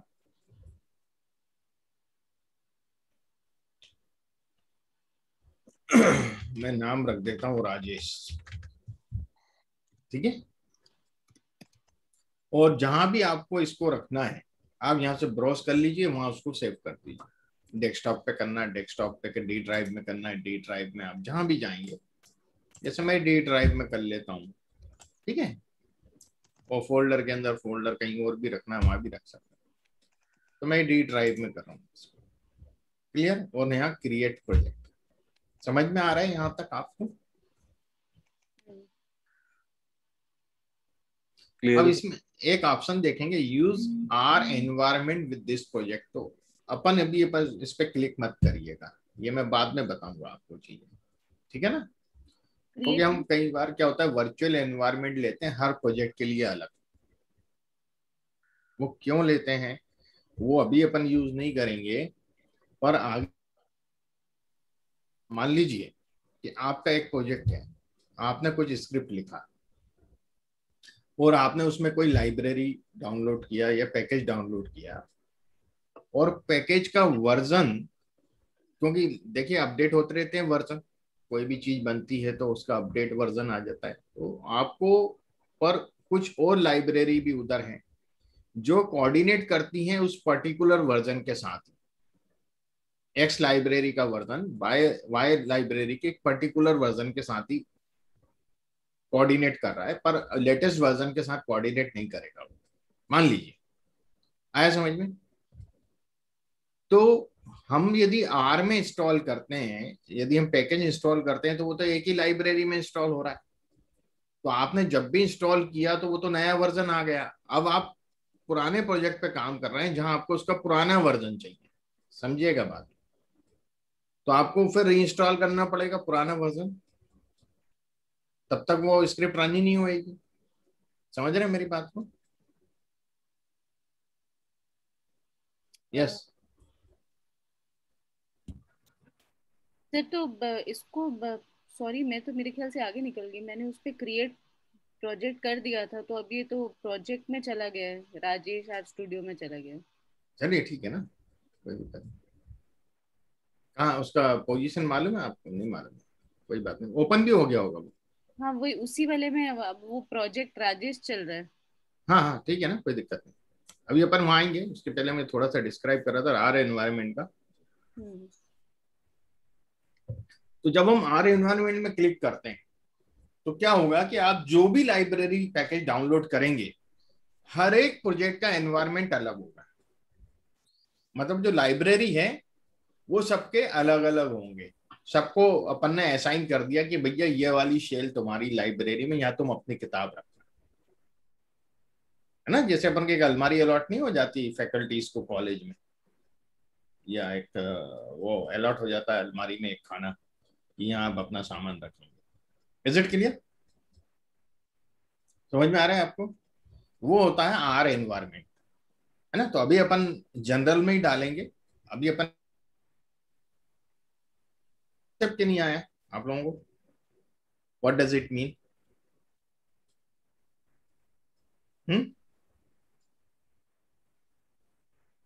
इसको बोलते हैं, हाँ, वर्चुअल एनवायरनमेंट होता है जो क्रिएट हो जाता है वहां पर, अपन अभी नहीं कर रहे हैं। मैं क्रिएट प्रोजेक्ट पे क्लिक कर रहा हूं तो आप देखिएगा ये नाम चेंज हो जाएगा, नया प्रोजेक्ट आ जाएगा यहाँ। राजेश आ गया? क्लियर? अब ये जो फाइल है ना, ये इस प्रोजेक्ट की फाइल है, जो हेक्सागोनल फाइल दिख रही है। अब मैं इसको एक बार क्लोज करता हूं, ठीक है? क्लोज कर दिया। अब मैं आर स्टूडियो रन नहीं कर रहा हूं, मैं सीधे प्रोजेक्ट पे जाऊंगा, क्योंकि मेरा प्रोजेक्ट डी ड्राइव में है, तो मैं डी ड्राइव पे जाऊंगा और देखूंगा कि मेरा वो राजेश करके प्रोजेक्ट, ये फोल्डर है, दिख गया? दिख रहा है आपको? फोल्डर ऑटोमेटिक क्रिएट हो गया डी ड्राइव में मेरा। मैं इस फोल्डर पे क्लिक करूं, मैं चाहता तो आर स्टूडियो ओपन करके वहां से प्रोजेक्ट ओपन कर सकता था, मैं आपको यहाँ ये बताना चाहता हूँ कि आप इस पे जैसे ही क्लिक करेंगे ये आर स्टूडियो ओपन कर देगा। क्लियर? Yes sir. और उसमें कुछ आर हिस्ट्री भी आ रही है अब? हाँ, हिस्ट्री इसलिए आ रही है कि आपने यदि कोई कमांड चलाया होगा तो वहां हिस्ट्री में आएगा। ये फाइल ऑटोमेटिक बन जाती है साथ, है ना? वो यूज नहीं होता इस फाइल का, पर ये फाइल रहती है कि जो भी आप इस पे काम करेंगे वो हिस्ट्री में आएगा। ठीक है, यहां तक समझ में आ गया आपको? Yes sir. एक तो आप वहां से ओपन कर सकते हैं, दूसरा आप क्या कर सकते हैं, जैसे इसको मैंने क्लोज किया, आप आर को ओपन करके वो प्रोजेक्ट वहां से ओपन कर सकते हैं। पर यहाँ तो अपन ने पिछले बार बंद यही किया तो यही खुलेगा। Okay, is it clear? Yes. अब मैं दूसरा तरीका बताता हूं न्यू प्रोजेक्ट का।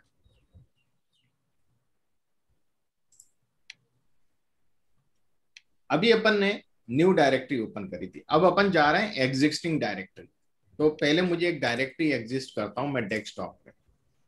ये न्यू फोल्डर है, मैंने इसीलिए बनाया था, और मैं यहाँ से हटा देता हूँ प्रोजेक्ट वाली फाइल। अब ये प्रोजेक्ट नहीं है, आर का फोल्डर है। Is it clear now? नहीं सर। देखिए, मैंने जो आर प्रोजेक्ट की फाइल बनी हुई थी ना ऑलरेडी हेक्सागोनल, उसको मैंने हटा दिया। तो अब ये आर प्रोजेक्ट नहीं है। मैंने राजेश को हटा दिया आपने? नहीं, राजेश नहीं, ये दूसरा है न्यू फोल्डर। सपोज कर लिए मैं राजेश को ही हटा देता हूँ। ये क्योंकि ये जैसे एग्जिस्टिंग डायरेक्टरी बोल रहे हैं तो वो राजेश का पार्ट दे रहा है। हाँ, एग्जिस्टिंग डायरेक्टरी में तो आपको राजेश का पार्ट देगा। तो मैं आपको बताता हूँ, देखिएगा, आप एक काम करें, जो आपने कहा जहाँ राजेश फोल्डर बना है, आपको लोकेशन मालूम है? यस। या आप एक काम करें, आप हाँ चलिए मैं उसी बता देता हूँ। इस फोल्डर को खोलें और ये प्रोजेक्ट फाइल को गायब कर दें, डिलीट कर दें। राजेश को डिलीट कर दे मतलब? हाँ, ये राजेश जो हेक्सागोनल है ना, फोल्डर नहीं, खाली इस फाइल। और चाहे तो हिस्ट्री भी डिलीट करना चाहे करें, नहीं करें कोई बात नहीं। ठीक है, अब मैं इसको बंद कर रहा हूं। ठीक है, अब मैं वापस ओपन करता हूं। देखिए क्या आ रहे हैं। राजेश तो नहीं आया? आया क्या राजेश? हाँ आ रहा है अभी भी।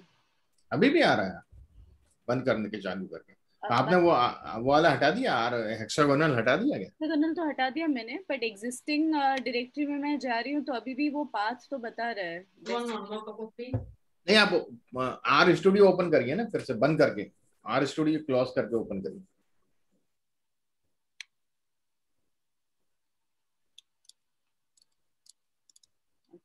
रिफ्रेश नहीं किया। एरर ओपनिंग प्रोजेक्ट, हाँ उसको क्लिक करें। ओके। ऐसा कुछ प्रोजेक्ट नन या ऐसा कुछ आएगा लिखा हुआ, यस है ना? अब वो आप यदि यहाँ क्लिक भी करते हैं और ओपन प्रोजेक्ट पे जाते हैं, ठीक है ना, तो आपको वो आर मिलेगा।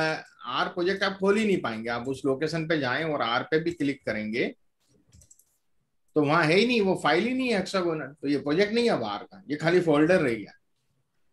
Is it clear? राजेश के नाम, ये प्रोजेक्ट नहीं है। अच्छा, ओके।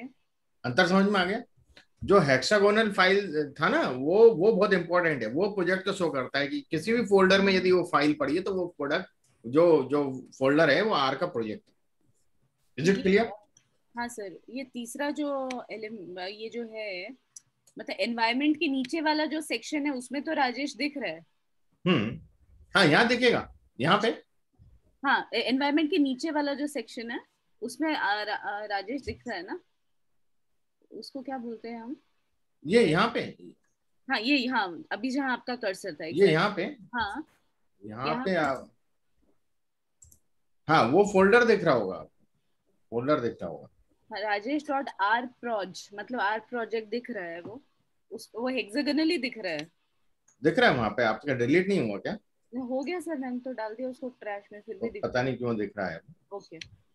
अब देखिएगा, अब मेरे पास राजेश नाम का फोल्डर है पर वो प्रोजेक्ट नहीं है, आर का प्रोजेक्ट नहीं है ना, क्योंकि मैंने प्रोजेक्ट फाइल हटा दिया था उसमें से। क्लियर हो रहा है कि नहीं? अब वो आर का प्रोजेक्ट नहीं है। अब मैं न्यू प्रोजेक्ट दोबारा बना रहा हूं और मैं एग्जिस्टिंग डायरेक्ट लूंगा क्योंकि मेरे पास फोल्डर है। ठीक है, मैं ब्राउज करूंगा और उस फोल्डर तक जाऊंगा।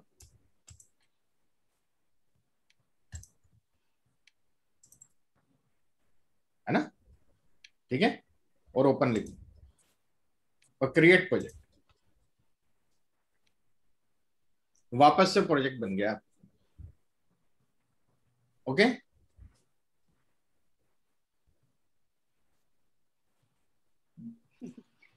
तो मेरा राजेश तो जा ही नहीं रहा। आपने वहां से डिलीट नहीं किया मैडम पहले फोल्डर?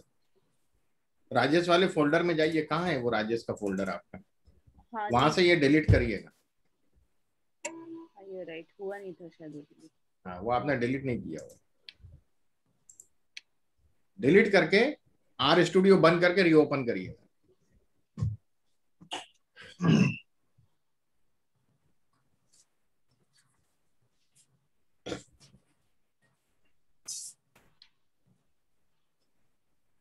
आप सब लोगों का हो रहा है, बाकी लोगों का? जी हाँ सर, हो रहा है। मतलब इस समझ में आ गया न्यू प्रोजेक्ट कैसे क्रिएट करना है? हाँ जी ओके सर। सर। है ना, दो तरीके हैं। यदि आपके पास एग्जिस्टिंग फोल्डर है तो उसी में आप अपना आर प्रोजेक्ट बना सकते हैं, और एग्जिस्टिंग फोल्डर नहीं है तो फोल्डर भी क्रिएट हो जाता है और वो आर प्रोजेक्ट के नाम से हो जाता है। ठीक है, जी सर। तो ये दो तरीके होते हैं। अब उस फोल्डर में आपके जो भी डेटा सेट वगैरह हैं वो आप उस फोल्डर में सेव कर लीजिए जिसपे भी काम करना है। क्लियर हो गया? हाँ जी। जैसे मैंने जो राजेश फोल्डर बनाया है ये, तो मैं कहीं से डेटा है जैसे क्रेडिट कार्ड डिटेल्स, ये मैंने इसमें डाल दिया है ना। मैं कॉपी पेस्ट कर देता हूँ कुछ डेटा सेट। मान लीजिए मैं एक काम करता हूँ,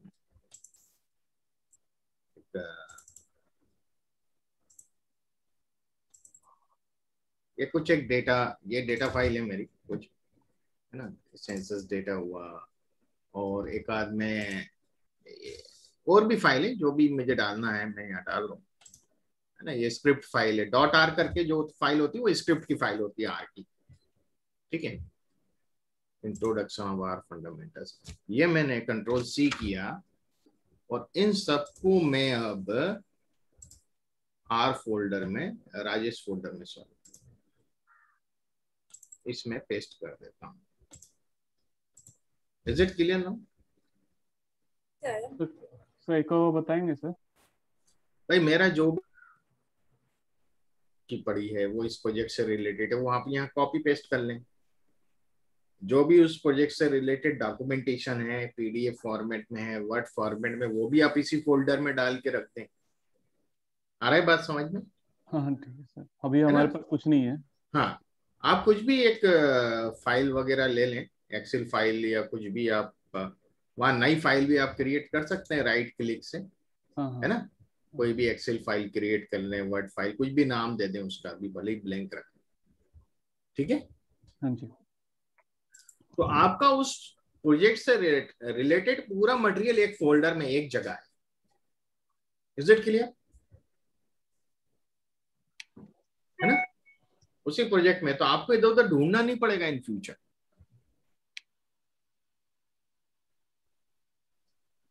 ठीक है। क्लियर? हाँ जी। सर सो ये वाला जो नया प्रोजेक्ट है हम न्यू डायरेक्टरी में डालेंगे कि एग्जिस्टिंग डायरेक्टरी में? न्यू में डालना होगा ना फिर? एग्जिस्टिंग में जाएगा ना, फोल्डर तो है ना राजेश के नाम का आपके पास। हाँ बट वो मैंने करा, मेरे तो फाइल सेव नहीं हुआ, उसको ब्राउज किया एंड सेम फोल्डर पे किया एंड देन क्रिएट प्रोजेक्ट किया तो कोई फाइल नहीं क्रिएट हुई एज सच। होना चाहिए मैडम। जैसे आप यहाँ गए, आपने न्यू प्रोजेक्ट किया, है ना, और फिर एग्जिस्टिंग डायरेक्टरी पे जाएं और यहाँ ब्राउज करें उस प्रोजेक्ट तक। हाँ है ना, ब्राउज करेंगे ना तो यहाँ से आप उस प्रोजेक्ट जहाँ रखा है, जिससे राजेश जहाँ रखा हुआ है मैं वहां जाऊंगा, है ना। तो ये नाम आज यहाँ आ जाना चाहिए। ठीक, देन ओपन कर दें। क्लियर? और ठीक है। क्रिएट प्रोजेक्ट कर दें।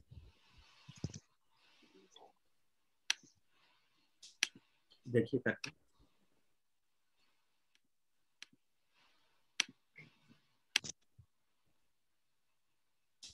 हुआ। हाँ यस सर। ठीक है ना, अब एक काम और करिएगा आप, एक और बार में करने को बोलूंगा आपको। आप एक फोल्डर बनाइए डेस्कटॉप पे सब लोग, है ना, डेस्कटॉप पे एक नया फोल्डर बनाइए, ऐसे आप बना सकते हैं न्यू फोल्डर, और इस फोल्डर का जो आपके मर्जी में आए वो नाम रख दीजिए, है ना, जो मर्जी में आए।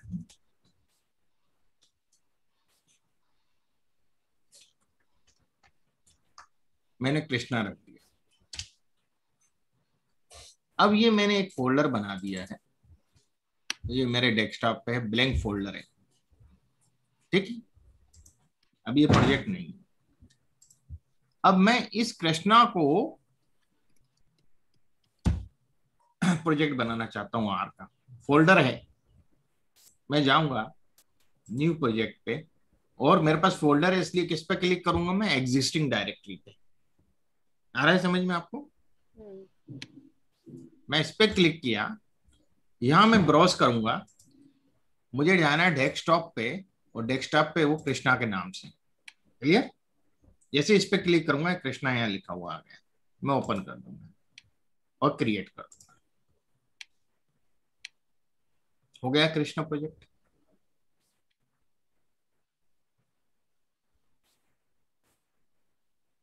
देखें कर,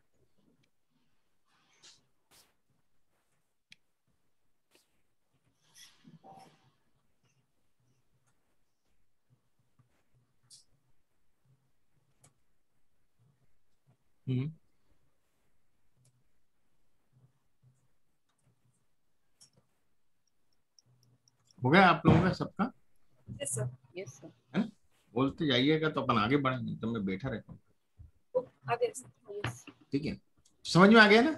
यस सर। अब मैं वापस मेरे पास जो एग्जिस्टिंग प्रोजेक्ट है वो ओपन करना चाहता हूँ, तो मैं क्या करूंगा, ओपन प्रोजेक्ट पे जाऊंगा, या यहाँ कहीं नाम होगा तो यहाँ से सिलेक्ट कर लूंगा। तो मैं ओपन प्रोजेक्ट पे करके बताता हूँ, ओपन प्रोजेक्ट, और मैं राजेश प्रोजेक्ट पे जा रहा हूँ, ये इस पे क्लिक करूंगा, जब तक यहाँ लिखा हुआ नहीं आएगा ना तब तक ओपन नहीं होगा। जैसे मैं इस पे क्लिक करूंगा, अब ये लिखा हुआ आ गया है यहाँ पे प्रोजेक्ट खोलने के बाद, ये राजेश प्रोजेक्ट, क्लियर, यहाँ तक समझ में आ गई। तो एग्जिस्टिंग प्रोजेक्ट में ऐसे खोल सकता हूँ, या तो प्रोजेक्ट फोल्डर पे जाके जो हेक्सागोनल है उसको क्लिक करूंगा, बिना आर खोले तो वो आर पे खुल जाएगा, क्लियर, ओके, एनी डाउट है? सर इन आगे तीन पार्ट्स को क्या बोलते हैं? किसको? ये तीन जो पार्ट्स है। हाँ अभी मैं बता रहा हूँ, हाँ आ रहा हूँ मैं, वहीं आऊंगा अभी। अब देखिएगा जो यहाँ पर फाइल्स करके खुला है, अच्छा मैं आता हूँ, ये कंसोल है, कंसोल यानी जो भी आप करेंगे उसका रिजल्ट यहाँ मिलेगा आपको कंसोल पे, ठीक है। आप कंसोल पे टाइप भी कर सकते हैं और उसका रिजल्ट भी ले सकते हैं, जैसे कि मैंने x equal to 5, y equal to 7, मैं पूछता हूँ x क्या है, y क्या है, x प्लस वाई करता हूं,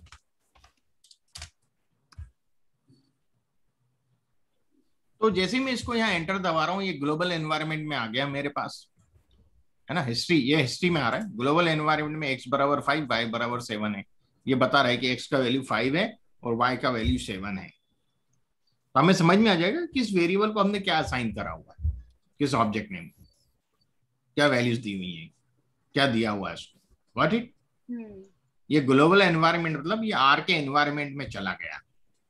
यदि मैं जेड लिख के टाइप करूं, जेड मैंने असाइन तो किया नहीं, किया है क्या जेड को असाइन, और मैं जेड को यदि एंटर करता हूं तो क्या बोल रहा है देखिएगा,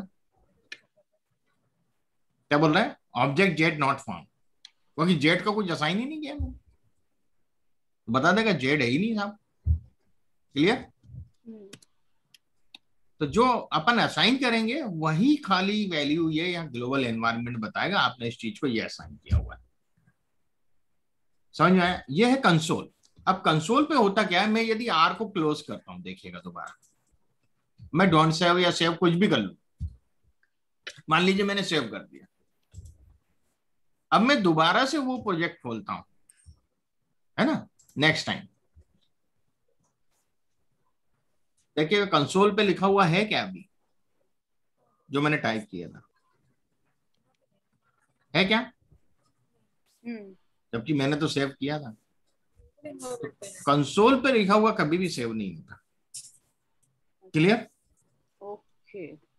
अब सेव कहाँ हुआ है?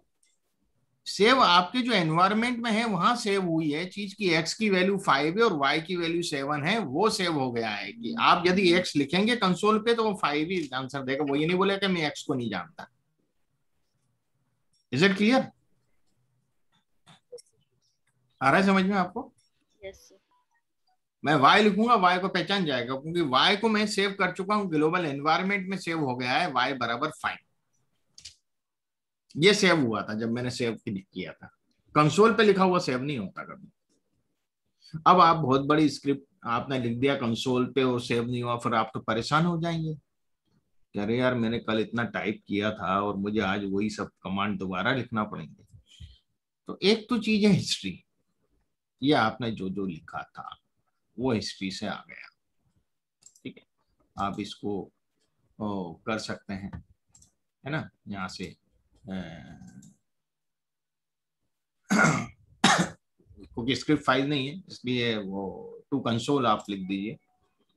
टू कंसोल मैंने दिया तो आ गया कंसोल पे, तो आप जो भी है आप चाहें तो इतना है या आप टू कंसोल तो कंसोल पे आ गया, एंटर दबाएं तो चला जाएगा। तो एक तो ये तरीका है, पर ये अच्छा तरीका नहीं है। ये कंसोल विंडो है, यहाँ टर्मिनल भी होता है। टर्मिनल क्या होता है कि ये आप देखेंगे जो कमांड प्रॉम्प्ट होता है यहाँ से, ये चीज यहाँ से भी रन होती है आर से इटसेल्फ, समझ गए, है ना।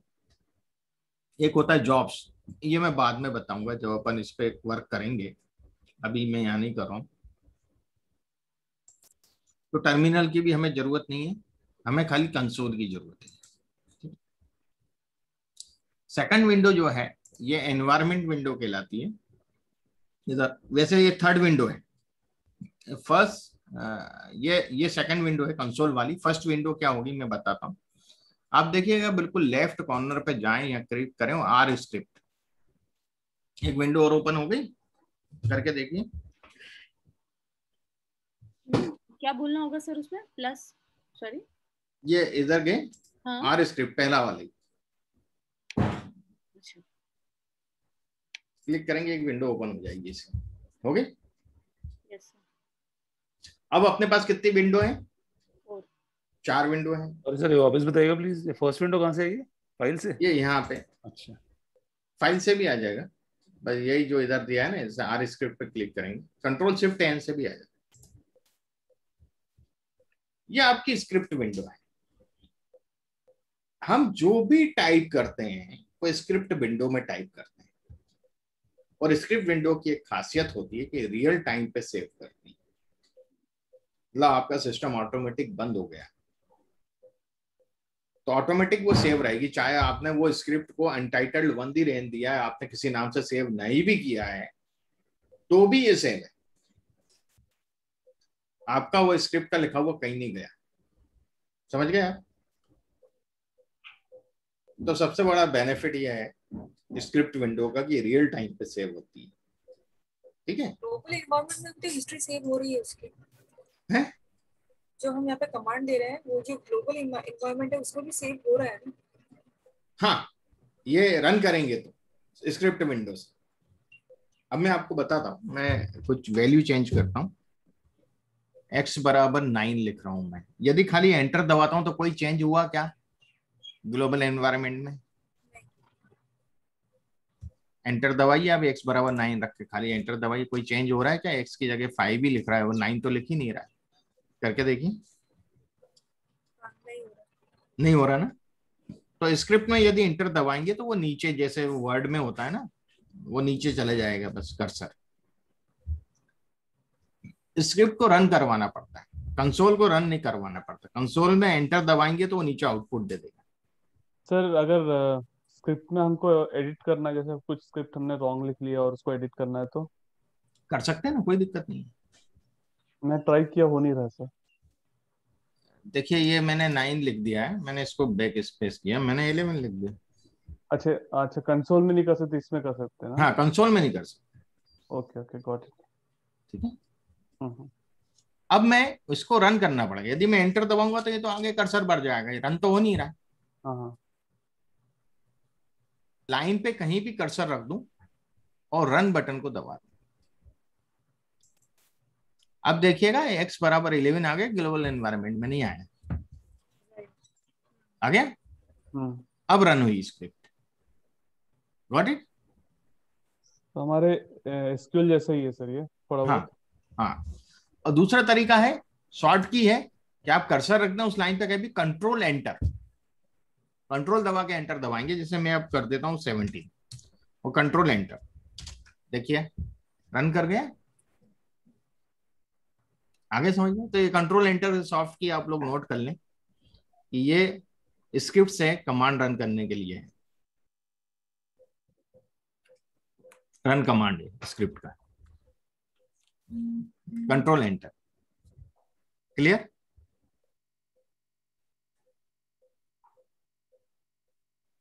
मतलब स्क्रिप्ट कमांड से एडिट भी हो सकता है। हाँ, स्क्रिप्ट तो कहीं से भी एडिट कर सकते, कोई दिक्कत नहीं है ना। स्क्रिप्ट में आप एडिट कर लो, कुछ भी कर लो, कोई दिक्कत नहीं। और आप पूरी स्क्रिप्ट एक साथ भी रन कर सकते हो, गॉट इट। जैसे मैं ये स्क्रिप्ट है एक मैंने ओपन करी, आपके पास जो भी उस फोल्डर में स्क्रिप्ट रखी है, आप उसके स्क्रिप्ट पे क्लिक करेंगे, वो स्क्रिप्ट यहाँ ओपन हो जाएगी, क्लियर। होता है .r होता है स्क्रिप्ट का, हम ठीक है। काम स्क्रिप्ट पे करते हैं सर कि कंसोल पे करते हैं? स्क्रिप्ट है, अच्छा। कंसोल पे तो आउटपुट दिखता है, आप है ना। तो अब देखिए मैंने यहाँ जैसे इसको रन करा, सर हमेशा ही ऑन रखनी पड़ती है क्या चीज? स्क्रिप्ट विंडो जो है ये हमेशा ही ऑन हाँ, रहेगी? इसी पे तो काम करेंगे ना आप, पे काम करेंगे हम, ओके। हाँ, कंसोल में हमें जो है वो आउटपुट दिखेगा, आउटपुट दिखेगा, ओके ग्रेट, हाँ, ओके ठीक है।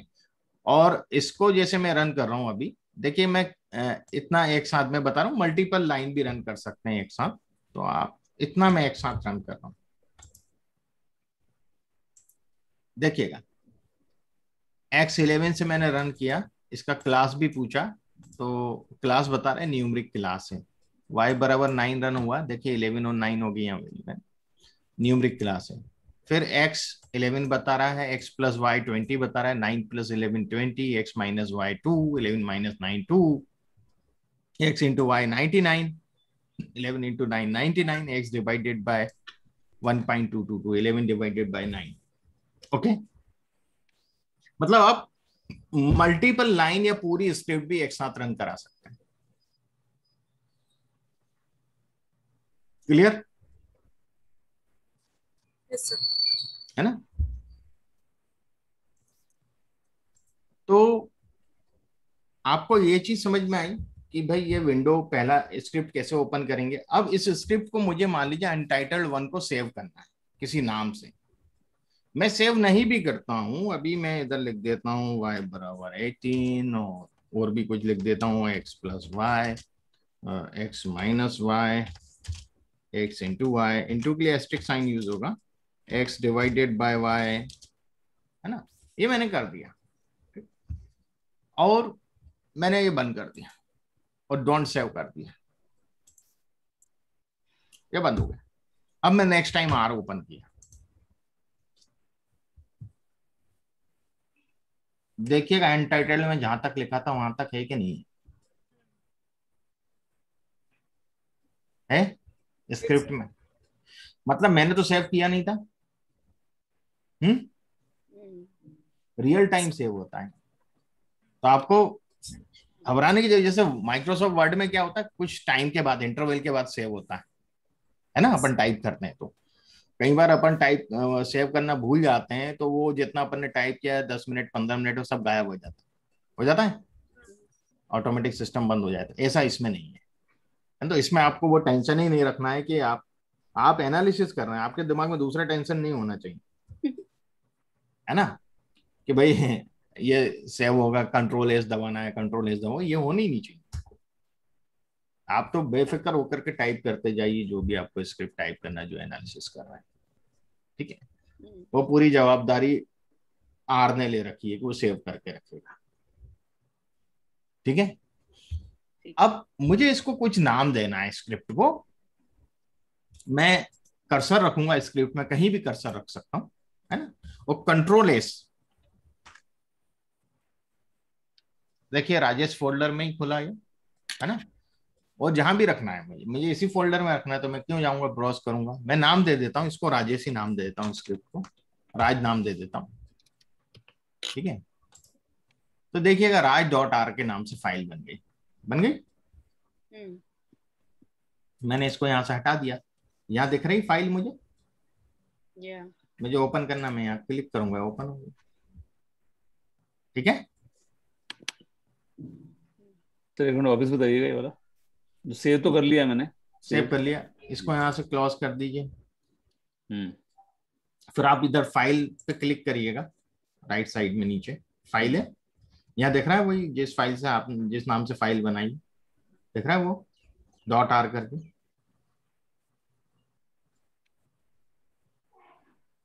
बताएं। राइट, उस पर क्लिक करिए, ओपन हो जाएगा।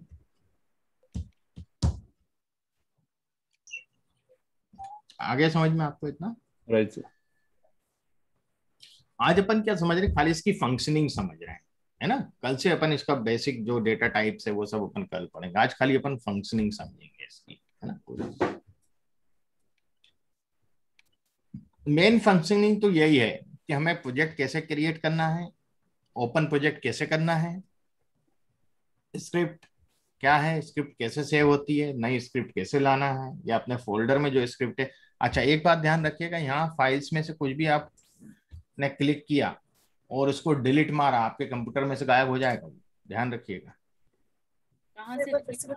जैसे आपने यहाँ पर फाइल में यहाँ क्लिक करके मैं इसको डिलीट मारता हूँ, यहाँ समझ रहे हैं आप, तो ये आपके सिस्टम में से गायब हो गया वो फाइल, मतलब रिसाइकिल बिन में पहुंच जाएगा। हाँ, तो इसलिए ध्यान रखिएगा यहाँ कोई चीज डिलीट मत करिएगा, क्योंकि यहाँ वो फोल्डर खुला हुआ है ना। अलग से इसने कोई कॉपी नहीं बना के रखी, वही फोल्डर को यहाँ खोल रखा है उसने, तो आप यहाँ कुछ भी डिलीट करेंगे वो फोल्डर में से हो जाएगा, तो ये बहुत ध्यान रखना है। अब मैं इधर आता हूँ, स्क्रिप्ट तो समझ में आ गया आपको। अब आते हैं फाइल्स के बाद है प्लॉट। प्लॉट में क्या होता है, आपका कोई भी जो फिगर है वो यहाँ बनेगा। जैसे कि मैं एक फिगर बनाता हूं, हिस्टोग्राम, और एम्प्टी कार्स करके एक डेटा है, डिफॉल्ट में आर में कुछ डेटा सेट्स हैं, एम्प्टी कार्स करके मैंने लिया, देखिएगा बन गया फिगर हिस्टोग्राम।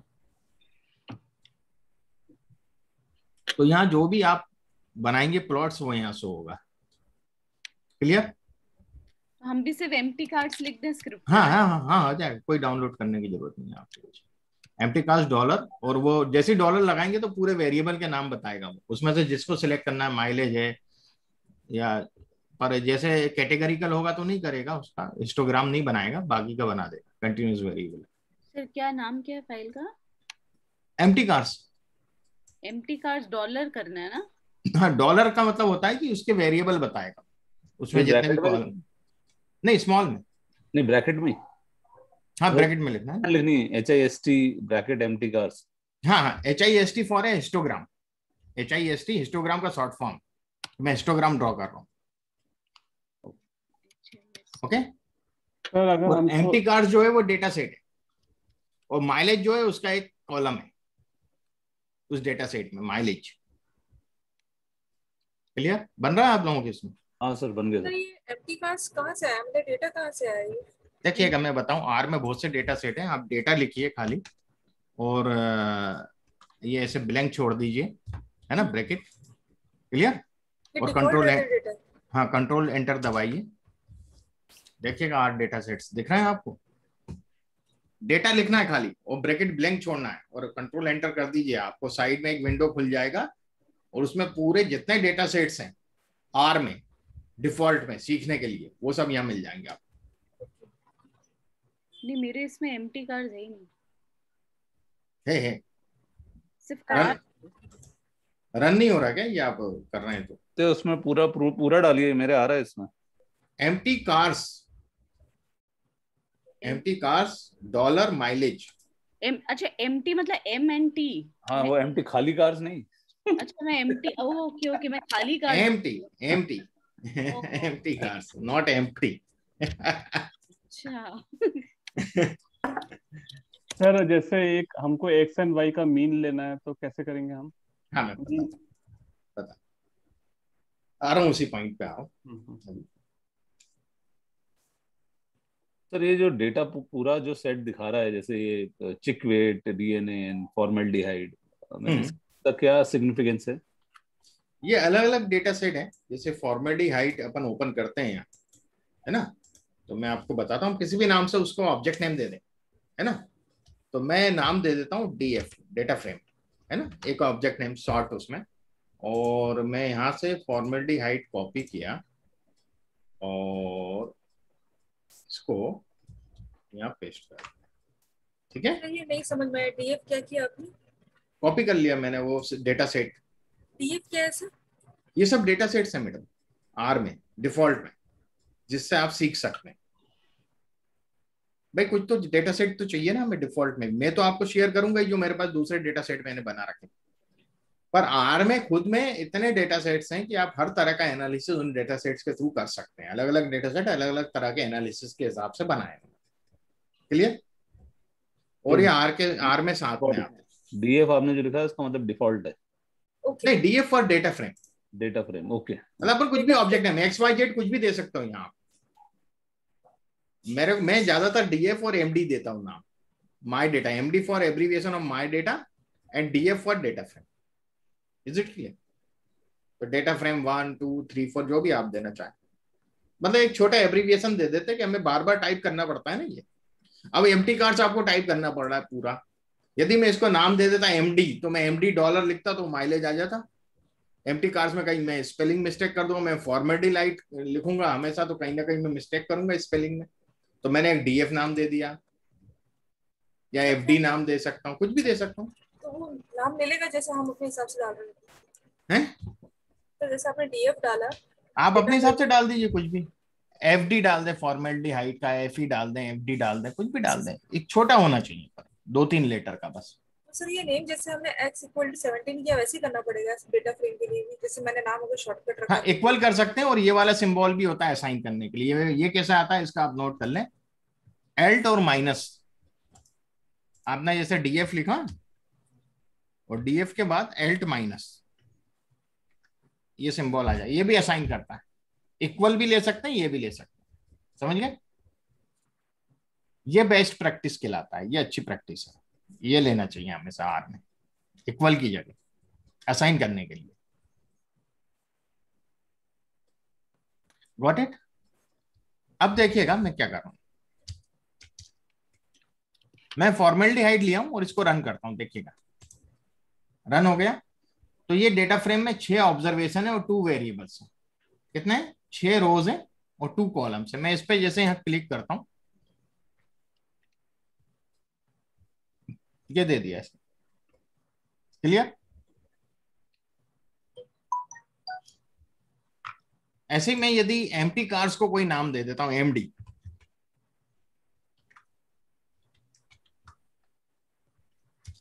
तो देखिएगा MD 32 ऑब्जर्वेशन है, 11 वेरिएबल्स हैं। यदि यहां क्लिक करता हूं तो व्यू हो जाता है मुझे कि पहला वेरिएबल माइलेज है, दूसरा सिलेंडर है, तीसरा डिस्प्लेसमेंट है। समझ में आ रहा है? क्लियर? सर ये कल रिपीट होगा क्या? होगा ना। अभी तो टाइम है नहीं, बस मैं थोड़ा सा वो मीन का पूछ रहा था, मैं मीन निकाल के बता देता हूं। मैं माइलेज का मीन निकाल के बताता हूं आपको। MD डॉलर माइलेज, देखिए देख रहे हैं मीन नीचे। किसी ने पूछा था मुझसे मीन कैसे निकालने हैं XY का, ठीक है। तो आपको कुछ नहीं लिखना पड़ा, टर्मिनोलॉजी आगे बहुत आसान है। आपको कोई अलग से नहीं दिमाग में बिठाना है। आपको मीन निकालना है तो मीन ही लिखना है, SD निकालना है तो SD लिखना है। और असाइन करना होगा ऐसे, जैसे DF फॉर्मेल्डिहाइड, MD एम्प्टी का हर बार अलग अलग उसके लिए असाइन करना होगा वर्ड से? हाँ, क्योंकि एक बार कर देंगे फिर आप उस पर काम करते रहिए। तो MD मैं हमेशा यूज करूंगा फॉर एम्प्टी कार्स के लिए, आप पूरी स्क्रिप्ट में, ओके, है ना। क्लियर? तो जब भी आप नया डेटा कोई रीड भी करते हैं फाइल, जैसे मान लीजिए मुझे कोई फाइल रीड करना है, मेरे पास यहाँ एक फाइल है, कौन सी फाइल है, DFCSV या census data dot CSV, CSV format की फाइल है, मुझे इसको रीड करना है। तो देखिएगा मैं इसको, सेंसस डेटा है तो CS नाम दे देता हूँ। हम लोग इसी प्रकार से कुछ नाम देते हैं, छोटा सा एब्रीविएशन दे देते हैं उसको, क्योंकि मैं बार बार यूज करना रहता है ना। CS दे दिया, और CSV फॉर्मेट फाइल है, ये मेरे सिस्टम में कहीं पड़ा है, उस फोल्डर में कहीं पड़ा है, इसी फोल्डर में है, मुझे इसको रीड करना है। यदि वो सेम फोल्डर में, प्रोजेक्ट फोल्डर में, तो आप लिखेंगे read.csv, है ना, क्योंकि CSV फॉर्मेट की फाइल है, और कोट्स के अंदर उस फाइल का नाम लिखेंगे सेंसस, और ये केस सेंसिटिव लैंग्वेज है, MySQL केस सेंसिटिव नहीं है, पर R केस सेंसिटिव है, तो ध्यान रखिएगा कैपिटल और स्मॉल लेटर्स का। और इसमें भी आपको एक्सटेंशन डालना है कोट्स के अंदर ही। Is it clear? .csv।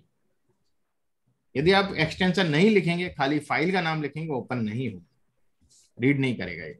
मैं इसको अब रीड करता हूं, देखिए बताया, ये CS फाइल आ गई मेरी यहाँ एनवायरमेंट में। 8786 ऑब्जर्वेशन है और 80 वेरिएबल्स हैं। यदि इसको व्यू करना चाहूं तो मैं यहाँ क्लिक करता हूँ, ये मुझे पूरा दिख गया। यहाँ 50 वेरिएबल बता रहा है, मैं जैसे ही आगे क्लिक करूंगा तो मुझे आगे के फिर वेरिएबल बताएगा 31 to 80। ओके, कितने आसानी से आपने उस फाइल को, एक्सेल फाइल को या CSV फॉर्मेट फाइल को या किसी भी डेटाबेस फाइल को आप यहाँ रीड कर सकते हैं। इवन MySQL का भी जो डेटाबेस है उसको आप यहाँ रीड कर सकते हैं। वेयर हाउस से भी डायरेक्ट डेटा आप यहाँ रीड कर सकते हैं। देखिए आपने ये व्यू किया तो जो ऊपर छोटे छोटे वो लिंक बन गए, वो कैसे होगा? मेरा तो नहीं आ रहा है सर। ये नहीं सर, ये आपके व्यू से भी ऊपर आर कोड क्लास अपने जो निकाला स्क्रिप्ट, उसके सामने raj.r स्क्रिप्ट ओपन हुई, फिर CS ओपन हुआ, ये कैसे हुआ सर? ये ना ऊपर की साइड, ये सर, ये हाँ। ये यहाँ पे आप क्लिक करें, यहाँ आया, एनवायरमेंट में आई वो फाइल जो हाँ, आपने रीड करी है, वहां यहाँ क्लिक करिए, ओके, हुआ ओपन, देखिए हाँ हो गया ना। और दूसरा तरीका भी है, आप लिख सकते हैं व्यू, ओके, V कैपिटल होता है व्यू में, है ना, और CS, ठीक है। देखिए ये कमांड भी यूज कर सकते हैं, V कैपिटल है VCS, और नहीं तो वहीं आप क्लिक कर दें, ओपन हो जाए। क्लियर? व्यू के सर मेरे तो ना एक भी फाइल नहीं खुली, मैं कल 5 मिनट जल्दी आ जाऊंगी सर। बिल्कुल बिल्कुल, अपन अभी आप बेफिक्र रहें, 2-3 दिन लगेंगे इससे फेमिलियर होने में। पहले मुझे आपको एकदम से नहीं, मैं एकदम धड़ाधड़ चालू हो जाऊंगा इसमें, ये करना है। पहले तो आप इससे फेमिलियर हुए, है ना, R स्टूडियो से एक बार आप फेमिलियर हो जाएंगे, फिर अपन चालू करेंगे कोर्स, है ना। कल का भले ही अपना आधा घंटा और जाए, 1 घंटा जाए, कोई दिक्कत नहीं है ना। आप घर पे भी प्रैक्टिस करिए, आज टाइम मिले तो थोड़ा सा कोई फोल्डर बनाइए, न्यू प्रोजेक्ट बनाइए, है ना, कि प्रोजेक्ट कैसे क्रिएट करना है, इसको 1-2 बार प्रैक्टिस करिए। पुराना जो फोल्डर बनाया उसको डिलीट मारिए, फिर दोबारा बनाइए, किसी और नाम से बनाइए, है ना। क्लियर? ये आप थोड़ा सा प्रैक्टिस करिएगा आज और कल के दिन, कल का दिन है भी है आपके पास, तो थोड़ा सा आप इसको प्रैक्टिस करिए। प्रोजेक्ट क्रिएट करना, ये करना, थोड़ा सा आप एक आध घंटा, आधा घंटा देंगे टाइम तो बहुत हो जाएगा, ठीक है। क्या बोलते हैं, आप लोगों को टफ तो नहीं लग रहा है ये? नहीं सर, ये प्रैक्टिस वाली बात है, जहां तक है 1-2 बार हम लोग देंगे तो 1-2 बार बस, वो ज्यादा कुछ नहीं करना, आधा घंटा भी आप दे देंगे ना इसमें, जितना मैंने आज पढ़ाया इसके लिए तो सफिशिएंट। आपको सब पता चल जाएगा, हाँ न्यू प्रोजेक्ट, ओपन प्रोजेक्ट क्या है क्या नहीं है, वो जो भी डाउट्स होंगे अपन परसों उसको रेक्टिफाई करेंगे। क्लियर? अभी जो आपको डाउनलोड करने में, इंस्टॉल करने में इतना टाइम लगता है, इतना टाइम लगता नहीं है। मैं विदिन 5 मिनट्स दोनों चीजें डाउनलोड हो जाती हैं और चालू हो जाता है कहीं भी। वो प्रैक्टिस धीरे धीरे हो जाती है ना, अपन को समझ में आ जाता है। तो वो क्या होता है कि हम लोग कई बार R हटा के और फिर इंस्टॉल कर लेते हैं, फ्रिक्शन ऑफ सेकंड में काम हो जाता है, ठीक है। तो आज के लिए इतना काफी है, यस सर, है ना। तो आप लोग इतना करिए, थोड़ा सा इसको करके प्रैक्टिस करिएगा, परसों अपन फिर मिलते हैं।